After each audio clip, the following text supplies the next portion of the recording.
மரத்துல இருக்குது காய், மரத்துல இருக்குது காய். தூங்க தேவை பாய், தூங்க தேவை பாய். நீ மட்டும் ஓகே சொன்னா இந்த கார்த்தி உன் காலடி நாய் செல்வி, உன் காலடி நாய்.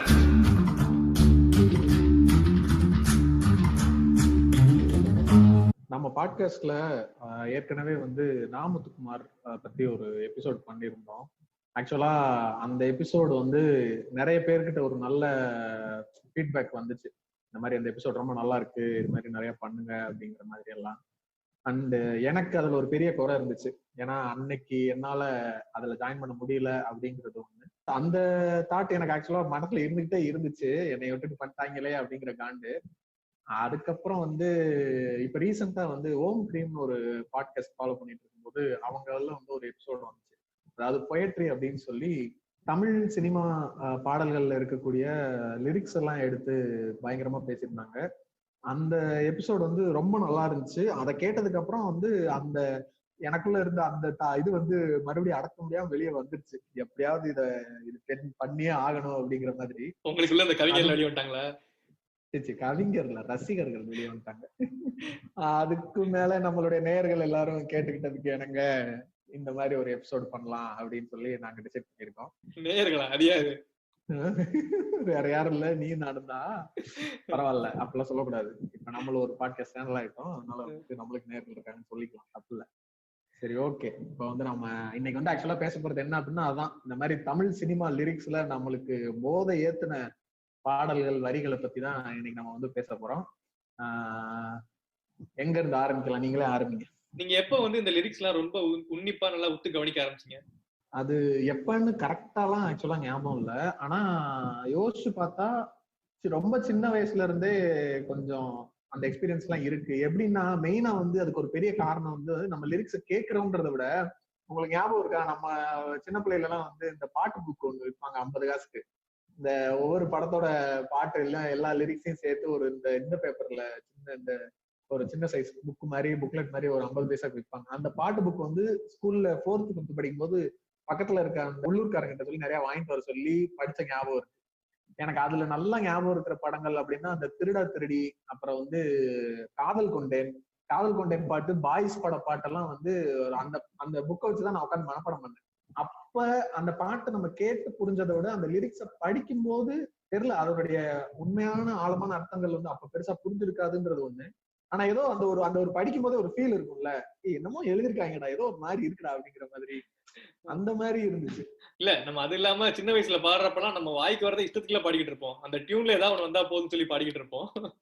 அதுவும் நிறைய வார்த்தைகளுக்கு அந்த வயசுல அர்த்தமும் புரியாது, சோ இஷ்டத்துக்கு போட்டுக்கிட்டு இருப்போம். எனக்கும் அப்படிதான்.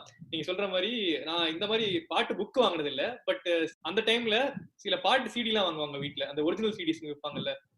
இப்ப சிவாஜி படம் வந்ததெல்லாம் ஞாபகம் இருக்குது. அந்த 6 பாட்டும் போட்டு பின்னாடி லிரிக்ஸோட போட்டிருப்பாங்க. சோ அந்த லிரிக்ஸை பார்த்து அப்படியே வந்து படிச்சு மனப்பாடம் பண்றதுக்கு நல்லா இருக்கும். அதெல்லாம் தான் அந்த லிரிக்ஸ் நல்லா கவனிச்சு கேட்க ஆரம்பிச்சது. எனக்கு வந்து நான் பர்சனலா சின்ன வயசுல வந்து ரொம்ப என்னை வந்து இந்த லிரிக்ஸ் சைடு ஒரு பாட்டுனா அந்த லிரிக்ஸை கவனிக்க வச்ச ஆள் சொன்னா அது வந்து வைரமுத்து தான். நான் வந்து ஒரு பயங்கரமான வைரமுத்து ஃபேனா இருந்தேன். அந்த அளவுக்கு என்ன சொல்றது, வைரமுத்து கண்ணின்னு சொல்லலாமா? சொல்லலாம், தாராளமா சொல்லலாம். அப்படிதான் இருந்தேன். ஆக்சுவலா நான் கேட்கிற 90% பாட்டுகள் வந்து ஒண்ணு ஏஆர் ரஹ்மான் பாட்டா இருக்கும், இல்ல வைரமுத்து பாட்டா இருக்கும். இப்போ ஓரளவுக்கு நிறைய கேட்க ஆரம்பிச்சிருக்கேன்னு வச்சுக்கோங்களேன். சோ அப்பெல்லாம் வந்து எனக்கு மெயினா நல்ல ஞாபகம் இருக்கிறது, நான் வந்து ரொம்ப எங்க வீட்டுல இல்ல ஃப்ரெண்ட்ஸ் கிட்ட வந்து பாடுறா பயங்கரண்டா அப்படி இப்படின்னு நான் சொன்ன பாட்டு எல்லாம் பார்த்தோம் அப்படின்னா, இந்த ஒரு சில படங்கள் இருக்கு, இந்த ஜோடி, அப்புறம் வந்து ஜீன்ஸ், இன்னும் சில படங்கள்லாம் இருக்கு, எனக்கு டக்குனு ஞாபகம் வர மாட்டேங்குது. மெயினா அந்த ஜோடி படத்துல ஒரு பொய்யாவது சொல் கண்ணே பாட்டு, அப்புறம் வந்து இந்த கை தட்டி தட்டி அழைத்தாலே, அப்புறம் ஜீன்ஸ் படத்துல வந்து அன்பே அன்பே பாட்டு, இந்த பாட்டெல்லாம் வந்து அப்பயே பயங்கரமா ரொம்ப ஃபீல் பண்ணி பேசிட்டு இருந்தேன்.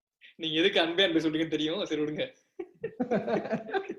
அது மட்டும் காரணம் இல்ல, ஆக்சுவலா அந்த லைன் தான். ஆனா அன்னைக்கு நான் அதை வேற மாதிரி புரிஞ்சுக்கிட்டு நான் சந்தோஷப்பட்டு இருந்தேன். It's okay. நீங்க உங்களுக்கு இந்த மாதிரி ரொம்ப பின்னாடி இருந்து ஞாபகம் இருக்கிற பாட்டுகள்ன்றதுனா என்ன? சின்ன வயசுல ரொம்ப ஃபீல் பண்ணி கேட்ட பாட்டு? எனக்கா எனக்கு சரியான ஞாபகம் இல்ல. நான் சொன்ன மாதிரிதான் இஷ்டத்துக்கு நல்லா பாடிக்கிட்டு இருப்பேன். வெற்றி கொடிகட்டு மலைகளை முட்டும் முறை முட்டு மலைகளை முட்டும் முறை முட்டு அப்படியே தான் பாடிக்கிட்டு இருப்போம். சோ இப்ப கூட நீங்க வந்து ஓரளவுக்கு லிரிக்ஸ் தெரிஞ்சதுனால இப்பயுமே கொஞ்சம் வார்த்தையில இன்னும் கரெக்டா போடுறீங்க. அப்பெல்லாம் வெறும் மட்டும்தான் வரும். ஆமா அதான் நல்லா உன்னிப்பா கேட்டு கவனிச்சு பார்க்க ஆரம்பிச்சதுதான் எனக்கு தெரிஞ்சு நான் காலேஜ் போய் அந்த அந்த ஒரு ஃபேஸ்க்கு அப்புறம் தான் கரெக்டான லிரிக்ஸ் எல்லாம் பாடுறதெல்லாம் அந்த அந்த டைமுக்கு அப்புறம் தான். இந்த பாட்டு எல்லாம் பேசுறப்ப இன்னொரு விஷயம் இருக்குது. அந்த வரிகளை நம்ம தனியா எடுத்து படிக்கிறப்ப வித்தியாசமா தெரியும். ஒரு பாட்டுல வர லைனையே நம்ம தனியா எடுத்து படிச்சோம்னு வச்சுக்கோங்களேன். இப்ப உங்களுக்கு நல்லா தெரிஞ்ச ஒரு பாட்டை நான் வந்து வேற மாதிரி படிச்சு காமிச்சேன் அப்படின்னா உங்களுக்கு அந்த பாட்டு தாங்கிறதே தெரியாது. இன்னொன்னு அது அந்த மீனிங் தாங்கிறதே புரியாத மாதிரி இருக்கும் நம்மளுக்கு. அந்த மாதிரி நீங்க நோட் பண்ணிருக்கீங்களா? ஆமா ஆமா, நிறைய தடவை ஃபீல் ஆயிருக்கு. நம்ம கூட காலேஜ்ல ஆக்சுவலா கிளாஸ்ல கடைசி பெஞ்ச்ல உட்காந்து ஒரு கேம் விளையாண்டுட்டு இருப்போம். உங்களுக்கு ஞாபகம் இருக்கா? இந்த மாதிரி வந்து வெறும் லிரிக்ஸை மட்டும் எழுதிட்டு இது என்ன பாட்டுன்னு கண்டுபிடி அப்படின்னு சொல்லி கண்டுபிடிக்க வைப்போம். அப்பெல்லாம் ரொம்ப தெரிஞ்ச பாட்டா இருக்கும். இங்க ஏதோ வாய் வரைக்கும் வருது அப்படிங்கிற மாதிரியே இருக்கும். ஆனா அது என்ன பாட்டுன்னு கண்டுபிடிக்க முடியாது. நாங்க ஸ்கூல்ல இருந்து இந்த கேம் விளையாடுவோம். நீங்க தானே இன்ட்ரோடியூஸ் பண்ணி வச்சது எங்களுக்கு காலேஜ்ல. எல்லா போலும் பெரியவனுக்கு. அது சரி சரி, நம்ம அப்படியே ஒவ்வொன்னா உள்ள போயிருவோம். இப்ப வந்து மெஜாரிட்டி பார்த்தோம்னு வச்சுக்கோங்களேன், நம்ம வந்து ரொம்ப ஃபீல் ஆகி கேட்ட பாட்டெல்லாம் பார்த்தோம்னா மோஸ்ட்லி வந்து காதல் சம்பந்தப்பட்ட லிரிக்ஸா தான் பாட்டா தான் இருக்கும். அந்த மாதிரி நீங்க பயங்கரமா ஃபீல் பண்ண பாட்டுகள் எல்லாம் என்னென்ன? ஸ்டார்ட் பண்றதுக்கு சொல்லணும்னா ஒரு பாட்டு வரி சொல்றேன். ஒரு ஹீரோ வந்து நான் உங்க கூட சேரணும், அதுக்கு நான் என்னெல்லாம் பண்ணணும் அப்படின்னு கேட்கறாப்ல. அதுக்கு எப்படி எழுதுறாருன்னு பாருங்க. பால்வெளிய கடலாக்கவா, பால்வெளின்னு மில்கி வே கேலக்ஸி சொல்றாரு. புரியுது புரியுது. பால்வெளிய கடலாக்கவா, வளர்பிறைய படகாக்கவா, நில ஒளிய வளையாக்கவா, ஓ நிழல சிறையாக்கவா அப்படின்னு கேக்குறாரு. ஆஹா, பியூட்டிஃபுல் பியூட்டிஃபுல் நண்பா. என்ன ஓம் கிரீம் ரெஃபரன்ஸா? ஆமா. எந்த பாட்டு? எந்த பாட்டு கண்டுபிடிக்க முடியலையா? இது வந்து இல்ல மேயாதமான் படத்துல என்ன நான் செய்வேன் அப்படின்னு ஒரு பாட்டு கேட்டிருக்கீங்களா?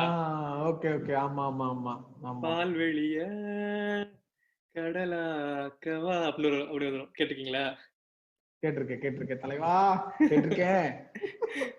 இவர் வெறித்தனமா எழுதுவார்ல விவேக். ஆக்சுவலா இந்த யங்கர் ஜெனரேஷன்ல லிரிசிஸ்ட்ல இவர் வந்து ஆக்சுவலா ஒரு ரொம்ப நோட்டபிள் பர்சன்.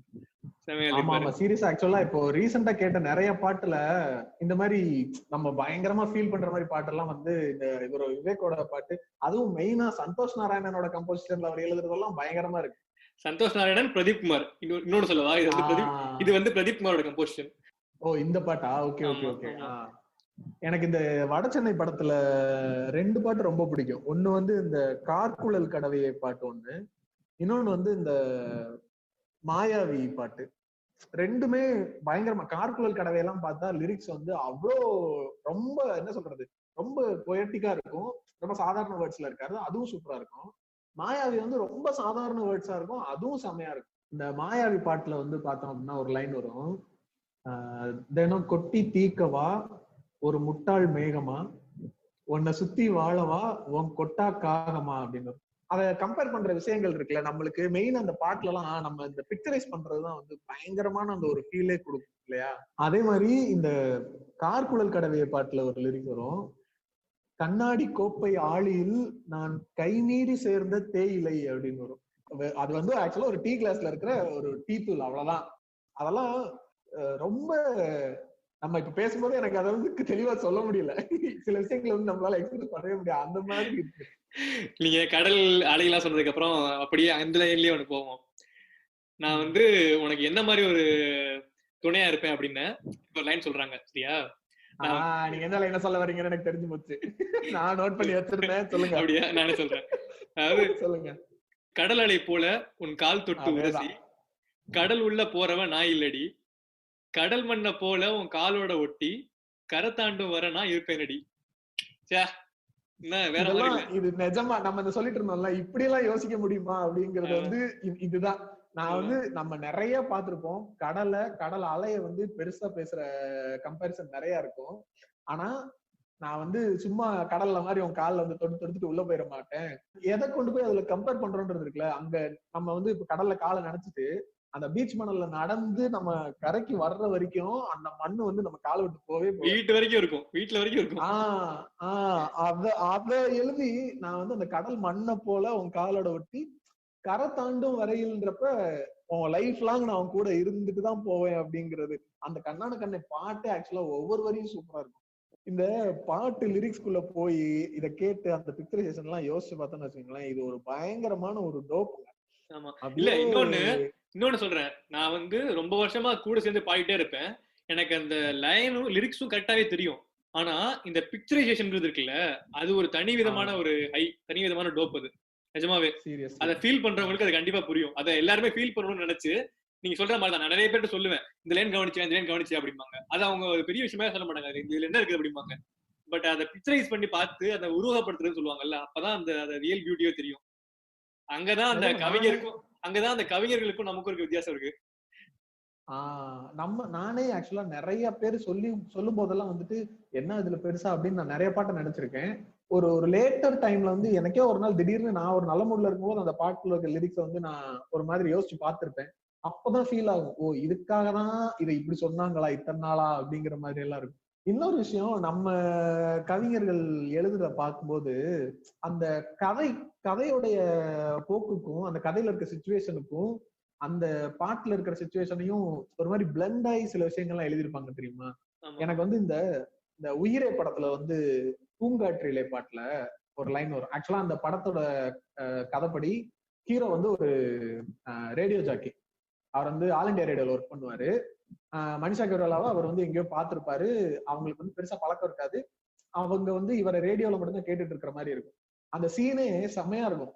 அந்த லைனு, காற்றின் அலைவரிசை கேட்கின்றதா, நான் வந்து ஒரு ரேடியோ ஜாக்கி, நான் வந்து என்னோட ரேடியோ போட்டு டெலிகாஸ்ட் பண்ணிட்டு இருக்கேன், அந்த அலைவரிசை உனக்கு கேட்கின்றதா, கேட்கும் பாட்டில் ஒரு உயிர் விடும் கண்ணீர் வலிகின்றதா, நெஞ்சு வலிக்கின்றதா, உன்னைய நினைச்சு நான் இங்க ஃபீல் பண்ணி இந்த நான் பாட்டை போட்டுக்கிட்டு இருக்கேன், நீ அங்க அந்த எண்டில் அந்த ரேடியோல பாட்டை கேட்டுக்கிட்டு இருக்க, என்னோட மனசு ஃபீல் பண்றதெல்லாம் உனக்கு தெரியுதா, உனக்கு புரியுதா அப்படின்ற மாதிரி.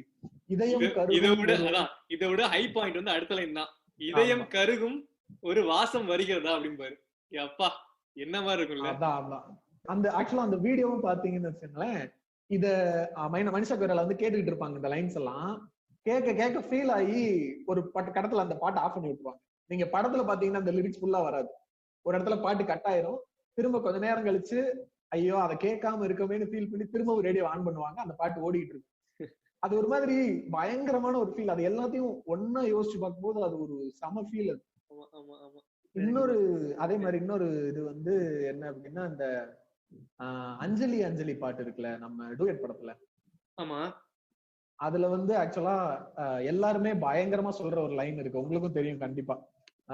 கடலிலே மழை வீழ்ந்த பின் எந்த துளி மழை துளி, காதலில் அது போலவே நான் கலந்துட்டேன் காதலி அப்படின்னு.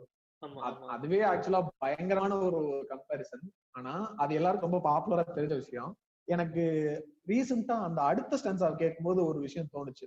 அடுத்த ஸ்டான்ஸா வந்து எப்படி வரும் அப்படின்னா, சீதையின் காதல் அன்று விழிவழி நுழைந்தது, கோதையின் காதல் அன்று செவி வழி நுழைந்தது. இது ஜஸ்ட் ஒரு பழைய கம்பேரிசன், அவ்வளவுதான். இதுக்கு அடுத்த லைனு, என்னவோ என் நெஞ்சிலே இசை வந்து துளைத்தது, இசை வந்த பாதை வழி தமிழ் மெல்ல நுழைந்தது. இந்த படத்தோட கதை வந்து இந்த மாதிரிதான் இருக்கும். ஆக்சுவலா இந்த பொண்ணு வந்து 2 பேரு லவ் பண்ணுவாங்க, பிரபுவும் ரமேஷ் அரவிந்தும். ஆக்சுவலா பிரபு வந்து ஒரு மியூசிஷியன், அந்த சாக்ஸோபோன் வாசிப்பாரு. அவரு ரமேஷர் வந்து ஒரு பாடகர், அவர் வந்து சிங்கர், அவர் வந்து பாடுவார். என்னவோ என் நெஞ்சில இசை வந்து துளைத்தது, என் மனசுல உன் பாட்டு, அந்த இசை வந்து ஃபர்ஸ்ட் என் மனசுக்குள்ள ஒரு தாக்கத்தை உண்டாக்குச்சு. இசை வந்த பாதை வழி தமிழ் மெல்ல நுழைந்தது. அடுத்து அந்த பாட்டு வந்து என் காதுல வந்து விழுந்துச்சு. இப்போ அவங்க 2 பேருமே லவ் பண்றாங்க, 2 பேருமே இவங்கள்ட்ட சொல்லுவாங்க, 2 பேரும் ஏத்துக்க முடியாம இந்த கதை வேற மாதிரி போகும். சோ அத இந்த லைன்ல அடுத்த லைன் வரும், இசை வந்த திசை பார்த்து மனம் குலைந்தேன், இசையை பார்த்தும் நான் மயங்கினேன், தமிழ் வந்த திசை பார்த்து உயிர் கசிந்தேன். எனக்கு அந்த தமிழும் பிடிச்சிச்சு. இப்பதான் எனக்கு புரியுது. ஓகே, அதுக்கு அடுத்த லைனு, அஞ்சலி அஞ்சலி இவள் கலை காதலி. கடைசியில நான் உன்னையும் லவ் பண்ணல அவனையும் லவ் பண்ணல, நான் அந்த இசையையும் தமிழையும் அந்த கலையை தான் நான் காதலிச்சிருக்கேன், இந்த அஞ்சலி வந்து வெறும் கலை காதலி தான் அப்படின்ற மாதிரி ஒரு மாதிரி போயிட்டேன். வேற லெவல். இதே மாதிரி இந்த மாதிரி கம்பேரிசன் இல்ல, பட் இந்த இசையை வச்சு இன்னொரு லைன் ரீசெண்டா ஒரு கேள்வி கேட்டேன். அதாவது ஒரு அந்த ஹீரோயினும் ஹீரோவும் பழகுவாங்க, பட் ஒரு பாயிண்ட் ஆஃப் டைம்ல வந்து அந்த ஹீரோயின் வந்து வேற இடத்துக்கு போற மாதிரி ஆயிரும். இவர் வந்து அந்த ஹீரோயின் இல்லாம வந்து தவிச்சுக்கிட்டு இருப்பாரு. அதுக்கு ஒரு லைன் சொல்றாரு, என்னருகில் வந்த இசை தூரம் தள்ளி போனதடி, அந்த திசை தேடி தேடி உயிரும் தேயுது. எந்த பாட்டு இது? கேட்டிருக்கீங்களான்னு தெரியல. இந்த ஆல்பமே செமையா இருக்கும். மெஹந்தி சர்க்கஸ்னு ஒரு படம், ரொம்ப சூப்பரா இருக்கும் இந்த ஆல்பம் ஃபுல்லா. எல்லா பாட்டுமே சூப்பர் ஹிட்டாக ஆக வேண்டியது, பட் வந்து அந்த அளவுக்கு நம்ம ரீச்சே கிடைச்சிருக்காது இந்த படத்துக்குலாம். சூப்பரா இருக்கும் இந்த லைன். ஆக்சுவலா ஆமா, நான் அந்த ஒரு சாங் கேட்டிருக்கேன். அந்த சாங் எனக்கு ஸ்டார்டிங் கூட ஞாபகம் பண்ணுது. என்ன சாங் அது? ஃபேமஸ் கோடி அருவி கொட்டுதடி, அந்த பாட்டு ரொம்ப ஃபேமஸ். இல்ல வெள்ளாட்டு கண்ணாடியும் ரொம்ப ஃபேமஸ். கரெக்ட், வெள்ளாட்டு கண்ணாடியும் நான் கேட்டிருக்கேன். இந்த படத்துல இன்னொரு லைன் கூட வரும். நீங்க சொல்லிட்டு இருந்தீங்க அந்த படத்தோட சிச்சுவேஷனை பொறுத்து வந்து பாட்டு எழுதிருப்பாங்க அப்படிங்கிற மாதிரிலாம், அந்த மாதிரி ஒரு லைன் இருக்கும். இந்த படத்துல வந்து அந்த ஹீரோயின் வந்து ஒரு சர்க்கஸ் வச்சிருக்க அந்த ஃபேமிலியோட இருப்பாங்க. அதனால ஒரு லைன் எழுதிருப்பாங்க இந்த பாட்டுல. அது எப்படி வரும்னா, ஆசை மனசே ஹவுஸ்ஃபுல் ஆக ஆனேனே நான் சர்க்கஸா. இதே மாதிரி இன்னொரு ரெஃபரன்ஸ் இருக்கும் பாருங்க, இந்த உருகுதே மருகுதே பாட்டு இருக்கும்ல, அந்த பாட்டுல அவர் தியேட்டர் வச்சிருப்பாரு. கரெக்ட், சொல்லுங்க. ஆமா ஆமா. சோ இப்படி ஒரு லைன் வரும், நாம சேர்ந்து வாழுற காட்சி போட்டி பார்க்கவா அப்படின்னு வரும். கரெக்ட். ஆமா. காட்சியாவும் நெசமா மாற கூட்டி போகவா. அதேதான். அதான் இந்த கான்டெக்ஸ்டோட நம்ம லிரிக்ஸ் எழுதுறதுக்கு சூப்பரா இருக்கும் பாக்குறதுக்கு. ஆக்சுவலா ஆமா, இது ஒரு டைப் ஆஃப் ஹை தான். அந்த மாதிரி நம்ம இது இந்த பாட்டுல இப்போ இந்த அஞ்சலி பாட்டும் சரி, இப்ப நீங்க சொல்ற இந்த உருகுதே மருகுதே பாட்டுன்னு சரி, நம்ம பல காலமா, அதுவும் அஞ்சலி பாட்டுலாம் அது தேய்ச்ச பாட்டு, எல்லாரும் விடாம விட்டு தேய்ச்ச பாட்டு. ஆனா இந்த ஆங்கிள் வந்து நம்ம யோசிச்சு, இப்பயுமே எனக்கு வந்து ஒரு சந்தேகம் இருக்கு, நிஜமாவே அவங்க இதை தான் எழுதினாரா இல்ல நான் அப்படி பொறுத்துக்கிட்டேன்னு தெரியல. ஆனா அதை கோரிலேட் பண்ணி பார்க்கும்போது பயங்கரமான ஃபீல் ஆச்சு எனக்கு. இந்த சிச்சுவேஷன் சொல்ற மாதிரி இதுல இன்னொரு சிச்சுவேஷன் சொல்றேன் பாருங்களேன். ஆயுத எழுத்து படத்துல சித்தார்த்தும் த்ரிஷாவும் இருப்பாங்க. அவங்க வந்து they will meet, அப்புறம் they will fall in love, ஓகேவா? பட் வந்து ரெண்டு பேரும் தனித்தனி பாத்து இருக்கும், வேற வேற இடத்துக்கு போற மாதிரி இருக்கும். ஆனா ரெண்டு பேரும் பிரிஞ்சு போறதும் கஷ்டமா இருக்கும். அப்போ அதுக்கு இந்த லைன் வரும், அந்த சாலையில் நீ வந்து சேராமல் 6 டிகிரியில் என் பார்வை சாயாமல் விலகி போயிருந்தால் தொல்லையே இல்லை அப்படிம்பாரு. அந்த ரோட்ல நீ வராம இருந்து அந்த 6 டிகிரில நான் கண்ணு பார்வை திரும்பாம இருந்துச்சுன்னா உன்னை பாத்துருக்கவே மாட்டேன், இவங்க தொல்லையெல்லாம் இருந்திருக்கவே இருந்திருக்காரு. செமையா இருக்கும். இது தலைவேலைதானே, தலைவேலதான் இருக்கும். இந்த 6 டிகிரின்னு சயின்ஸ், மேக்ஸ், லிட்ரேச்சர், இலக்கணம், என்னது இன்னிசை அளவடையன்னு எழுதுறதெல்லாம் நம்மளுதான். அது போக நம்ம நிறைய ஜஸ்ட் லிரிக்ஸாவே பார்த்தோம்னா, ஒரு அப்பாவுக்கும் மகளுக்கும் இருக்கிற அந்த ரிலேஷன்ஷிப்ப வந்து அந்த அப்பா அவர் என்னவா ஃபீல் பண்றாருன்றதுக்கான ஒரு லைன் இருக்குல்ல, தந்தைக்கும் தாயமுதும் சுரந்ததம்மா என் தங்கத்தை மார்போடு அணைக்கையிலே அப்படின்னு ஒரு லைன் வரும். எந்த பாட்டுன்னு உங்களுக்கு தெரியும் கண்டிப்பா. என்ன பாட்டு தெரியுதா? வா வா என் தேவதையே. ஆமா, அபியும் நானும் படத்துல வந்து அந்த பாட்டு, அந்த பாட்டோடைய விஷுவல்ஸ்லயும் வந்து ஆக்சுவலா அவர் அந்த ரெக்லைனிங் சேர்ல அப்படி ஆடிக்கிட்டே இருப்பாரு, நெஞ்சில அவங்க பொண்ணு படுத்து தூங்கிட்டு இருக்கோம். அத கொஞ்சம் யோசிச்சு பிக்சரைஸ் பண்ணி பார்த்தோம்னு வச்சுக்கோங்களேன், ஒரு ஒரு ஒரு அதுவும் அது பெண்களை விட ஒரு மேல இருக்கிறவங்க, ஒரு குழந்தை, ஒரு பொண்ணோட அப்பாவா இருக்கிறவங்க எல்லாம் ஃபீல் பண்ணி பார்த்தாங்கன்னா அது ஒரு பயங்கரமான ஒரு ஃபீல். ஆக்சுவலா எனக்கு வந்து அந்த என் குழந்தைய மார்போட வச்சுக்கிற போது எனக்கு பால் சுரக்குது அப்படிங்கிற மாதிரி சொல்றது, அது என்ன ஒரு லெவல் ஆஃப் அந்த ஒரு ஃபீல் இல்ல. இந்த லைன் வச்சுக்கோங்க. இதே மாதிரி இன்னொரு லைன் சொல்றேன் பாருங்க. ஒரு குழந்தை பிறக்கிறப்ப அந்த அப்பா ஃபீல் பண்ற ஒரு எமோஷன், ஓகேவா? கடவுளின் கைகளை கண்டது உன்னிடம் மட்டும்தான், ஓகேவா?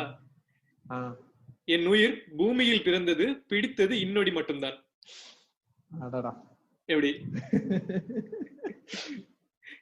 இந்த எபிசோட் வந்து நம்ம கொஞ்சம் ஆக அதிகமா போடுவோம், அது ஒரு மாதிரி இருந்தாலும் பரவாயில்ல. அந்த ஃபீல் அப்படி. இந்த மாதிரி அப்பா மகள் சென்டிமெண்ட்லயே எத்தனை சாங் வந்திருக்கும்ல. இந்த அப்பா மகள், நான் முத்துக்குமார விட்டுட்டு இந்த லிரிக்ஸ் இந்த எபிசோட் எல்லாம் பேசவே முடியாது, கண்டிப்பா போகவே முடியாது. ஆமா கரெக்ட். ஆக்சுவலா நான் கூட யோசிச்சேன், நம்ம ஏற்கனவே பேசிட்டோம், இதுலயும் தொடருமான்னு. வேற வழி இல்ல, தொடாம போகவே முடியாது.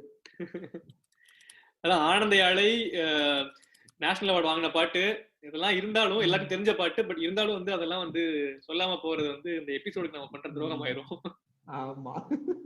தூரத்து மரங்கள் பாக்குதடி தேவதை இவளா கேக்குதுன்னு ஒரு லைன் இருக்கும். சரியா கண்ணிலை இருக்கும். மறந்து பாக்குதடி காற்றினில் வாசம் வீசுதடியா, காற்றுங்கள் வாசம் தூக்குதடி அப்படின்னு. தூக்குதடியா, அடி கோயில் எதற்கு தெய்வங்கள் எதற்கு உனது புன்னகை போதும்படி. நம்ம பேசணும்னா ஒரு பாட்டோட எல்லா லிரிக்கும் சொல்ல அதான் பிரச்சனை. ஒரு லைனோட நிறுத்த முடியாது ஆக்சுவலா. ஆமா ஆமா ஆமா. இன்னும் இந்த லவ் சாங்ஸ்லயே இன்னும் நிறைய ஒரு சில லைன்லாம் நான் ஃபீல் பயங்கரமா கேட்டுட்டு இருக்கும் போதே இந்த மாதிரி இருக்கும் தெரியுமா. அதாவது ஒரு லைனா ஒரு லிரிக்கா பெருசா இல்லாம அந்த சரணத்துக்குள்ளேயோ பல்லவிக்குள்ளேயோ ஒரே ஒரு லைனா வந்துட்டு போகும் சின்னதா. ஆனா அதுல ஒரு பயங்கரமான ஒரு மீனிங் இருக்குன்ற மாதிரி ஃபீல் ஆகும்.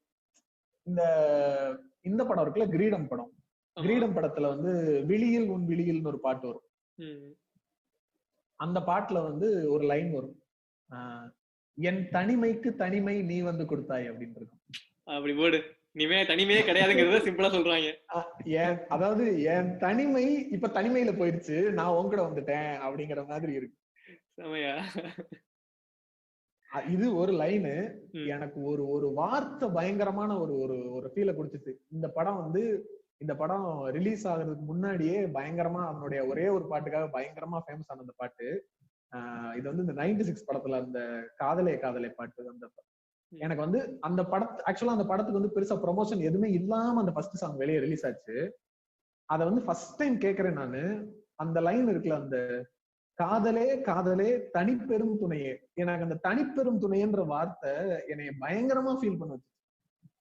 இதுக்கு மேல இத வந்து வேற எப்படி சொல்ல முடியும்? எனக்கு யாருமே இல்லை, எதுவுமே இல்லை, என்ன நான் ரொம்ப உடஞ்சு போய் எப்படியோ இருக்கேன்னாலும் எனக்கு இருக்கக்கூடிய ஒரு தனி பெரும் துணை இந்த காதல். அந்த கதையில வர்ற ராம்க்கு வந்து அதுதான், அவனுக்கு அதுதான் அந்த படம் ஃபுல்லா.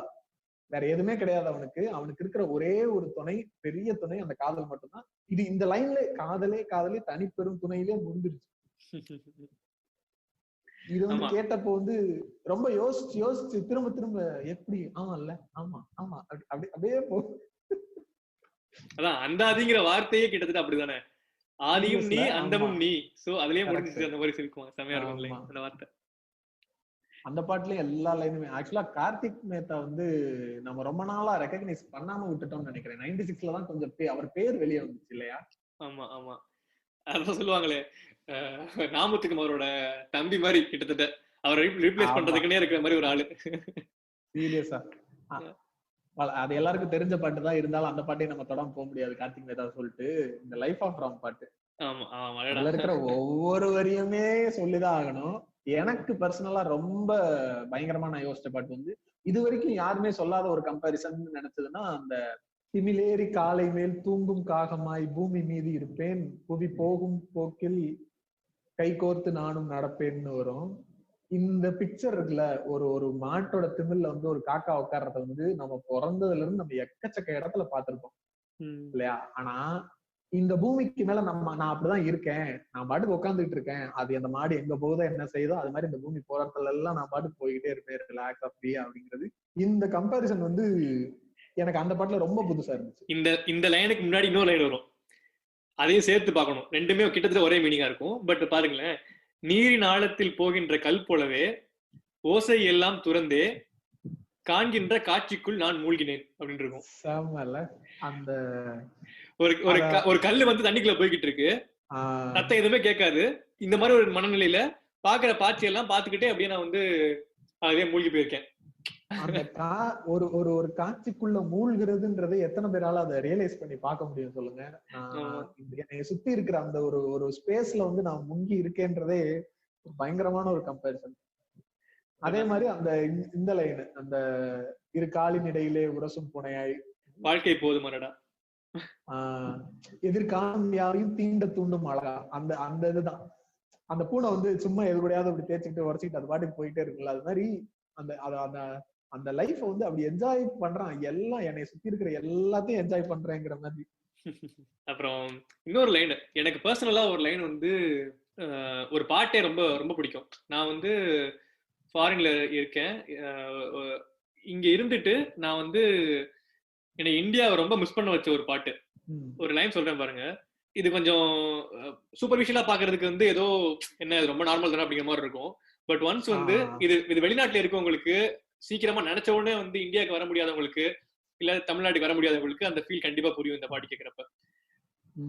வானம் எங்கும் பறந்தாலும் பறவை எண்ணம் தன் கூட்டில், உலகம் எங்கும் வாழ்ந்தாலும் தமிழன் எண்ணம் தாய்நாட்டில் அப்படின்னு இருக்கும். என்ன பாட்டு இது? எந்த பாட்டுல வரும் இது? உந்தன் தேசத்தின் குரல்னு ஒரு பாட்டு இருக்கும், கேட்டிருப்பீங்களான்னு தெரியல. ஷாருக்கான் நடிச்ச படம் ஸ்வதேஷா. அந்த படம் வந்து தமிழ்ல, ஆமா ஸ்வதேஷ்னு ஒரு படம் வந்துச்சு ஹிந்தில, அதுக்கு தமிழ்ல வந்துச்சா இது? ஆமா ஆமா ஆமா. இந்த லைன் சூப்பரா இருக்கும், இந்த பாட்டு செமையா இருக்கும். உந்தன் தேசத்தின் குரல்னு ஒரு பாட்டு.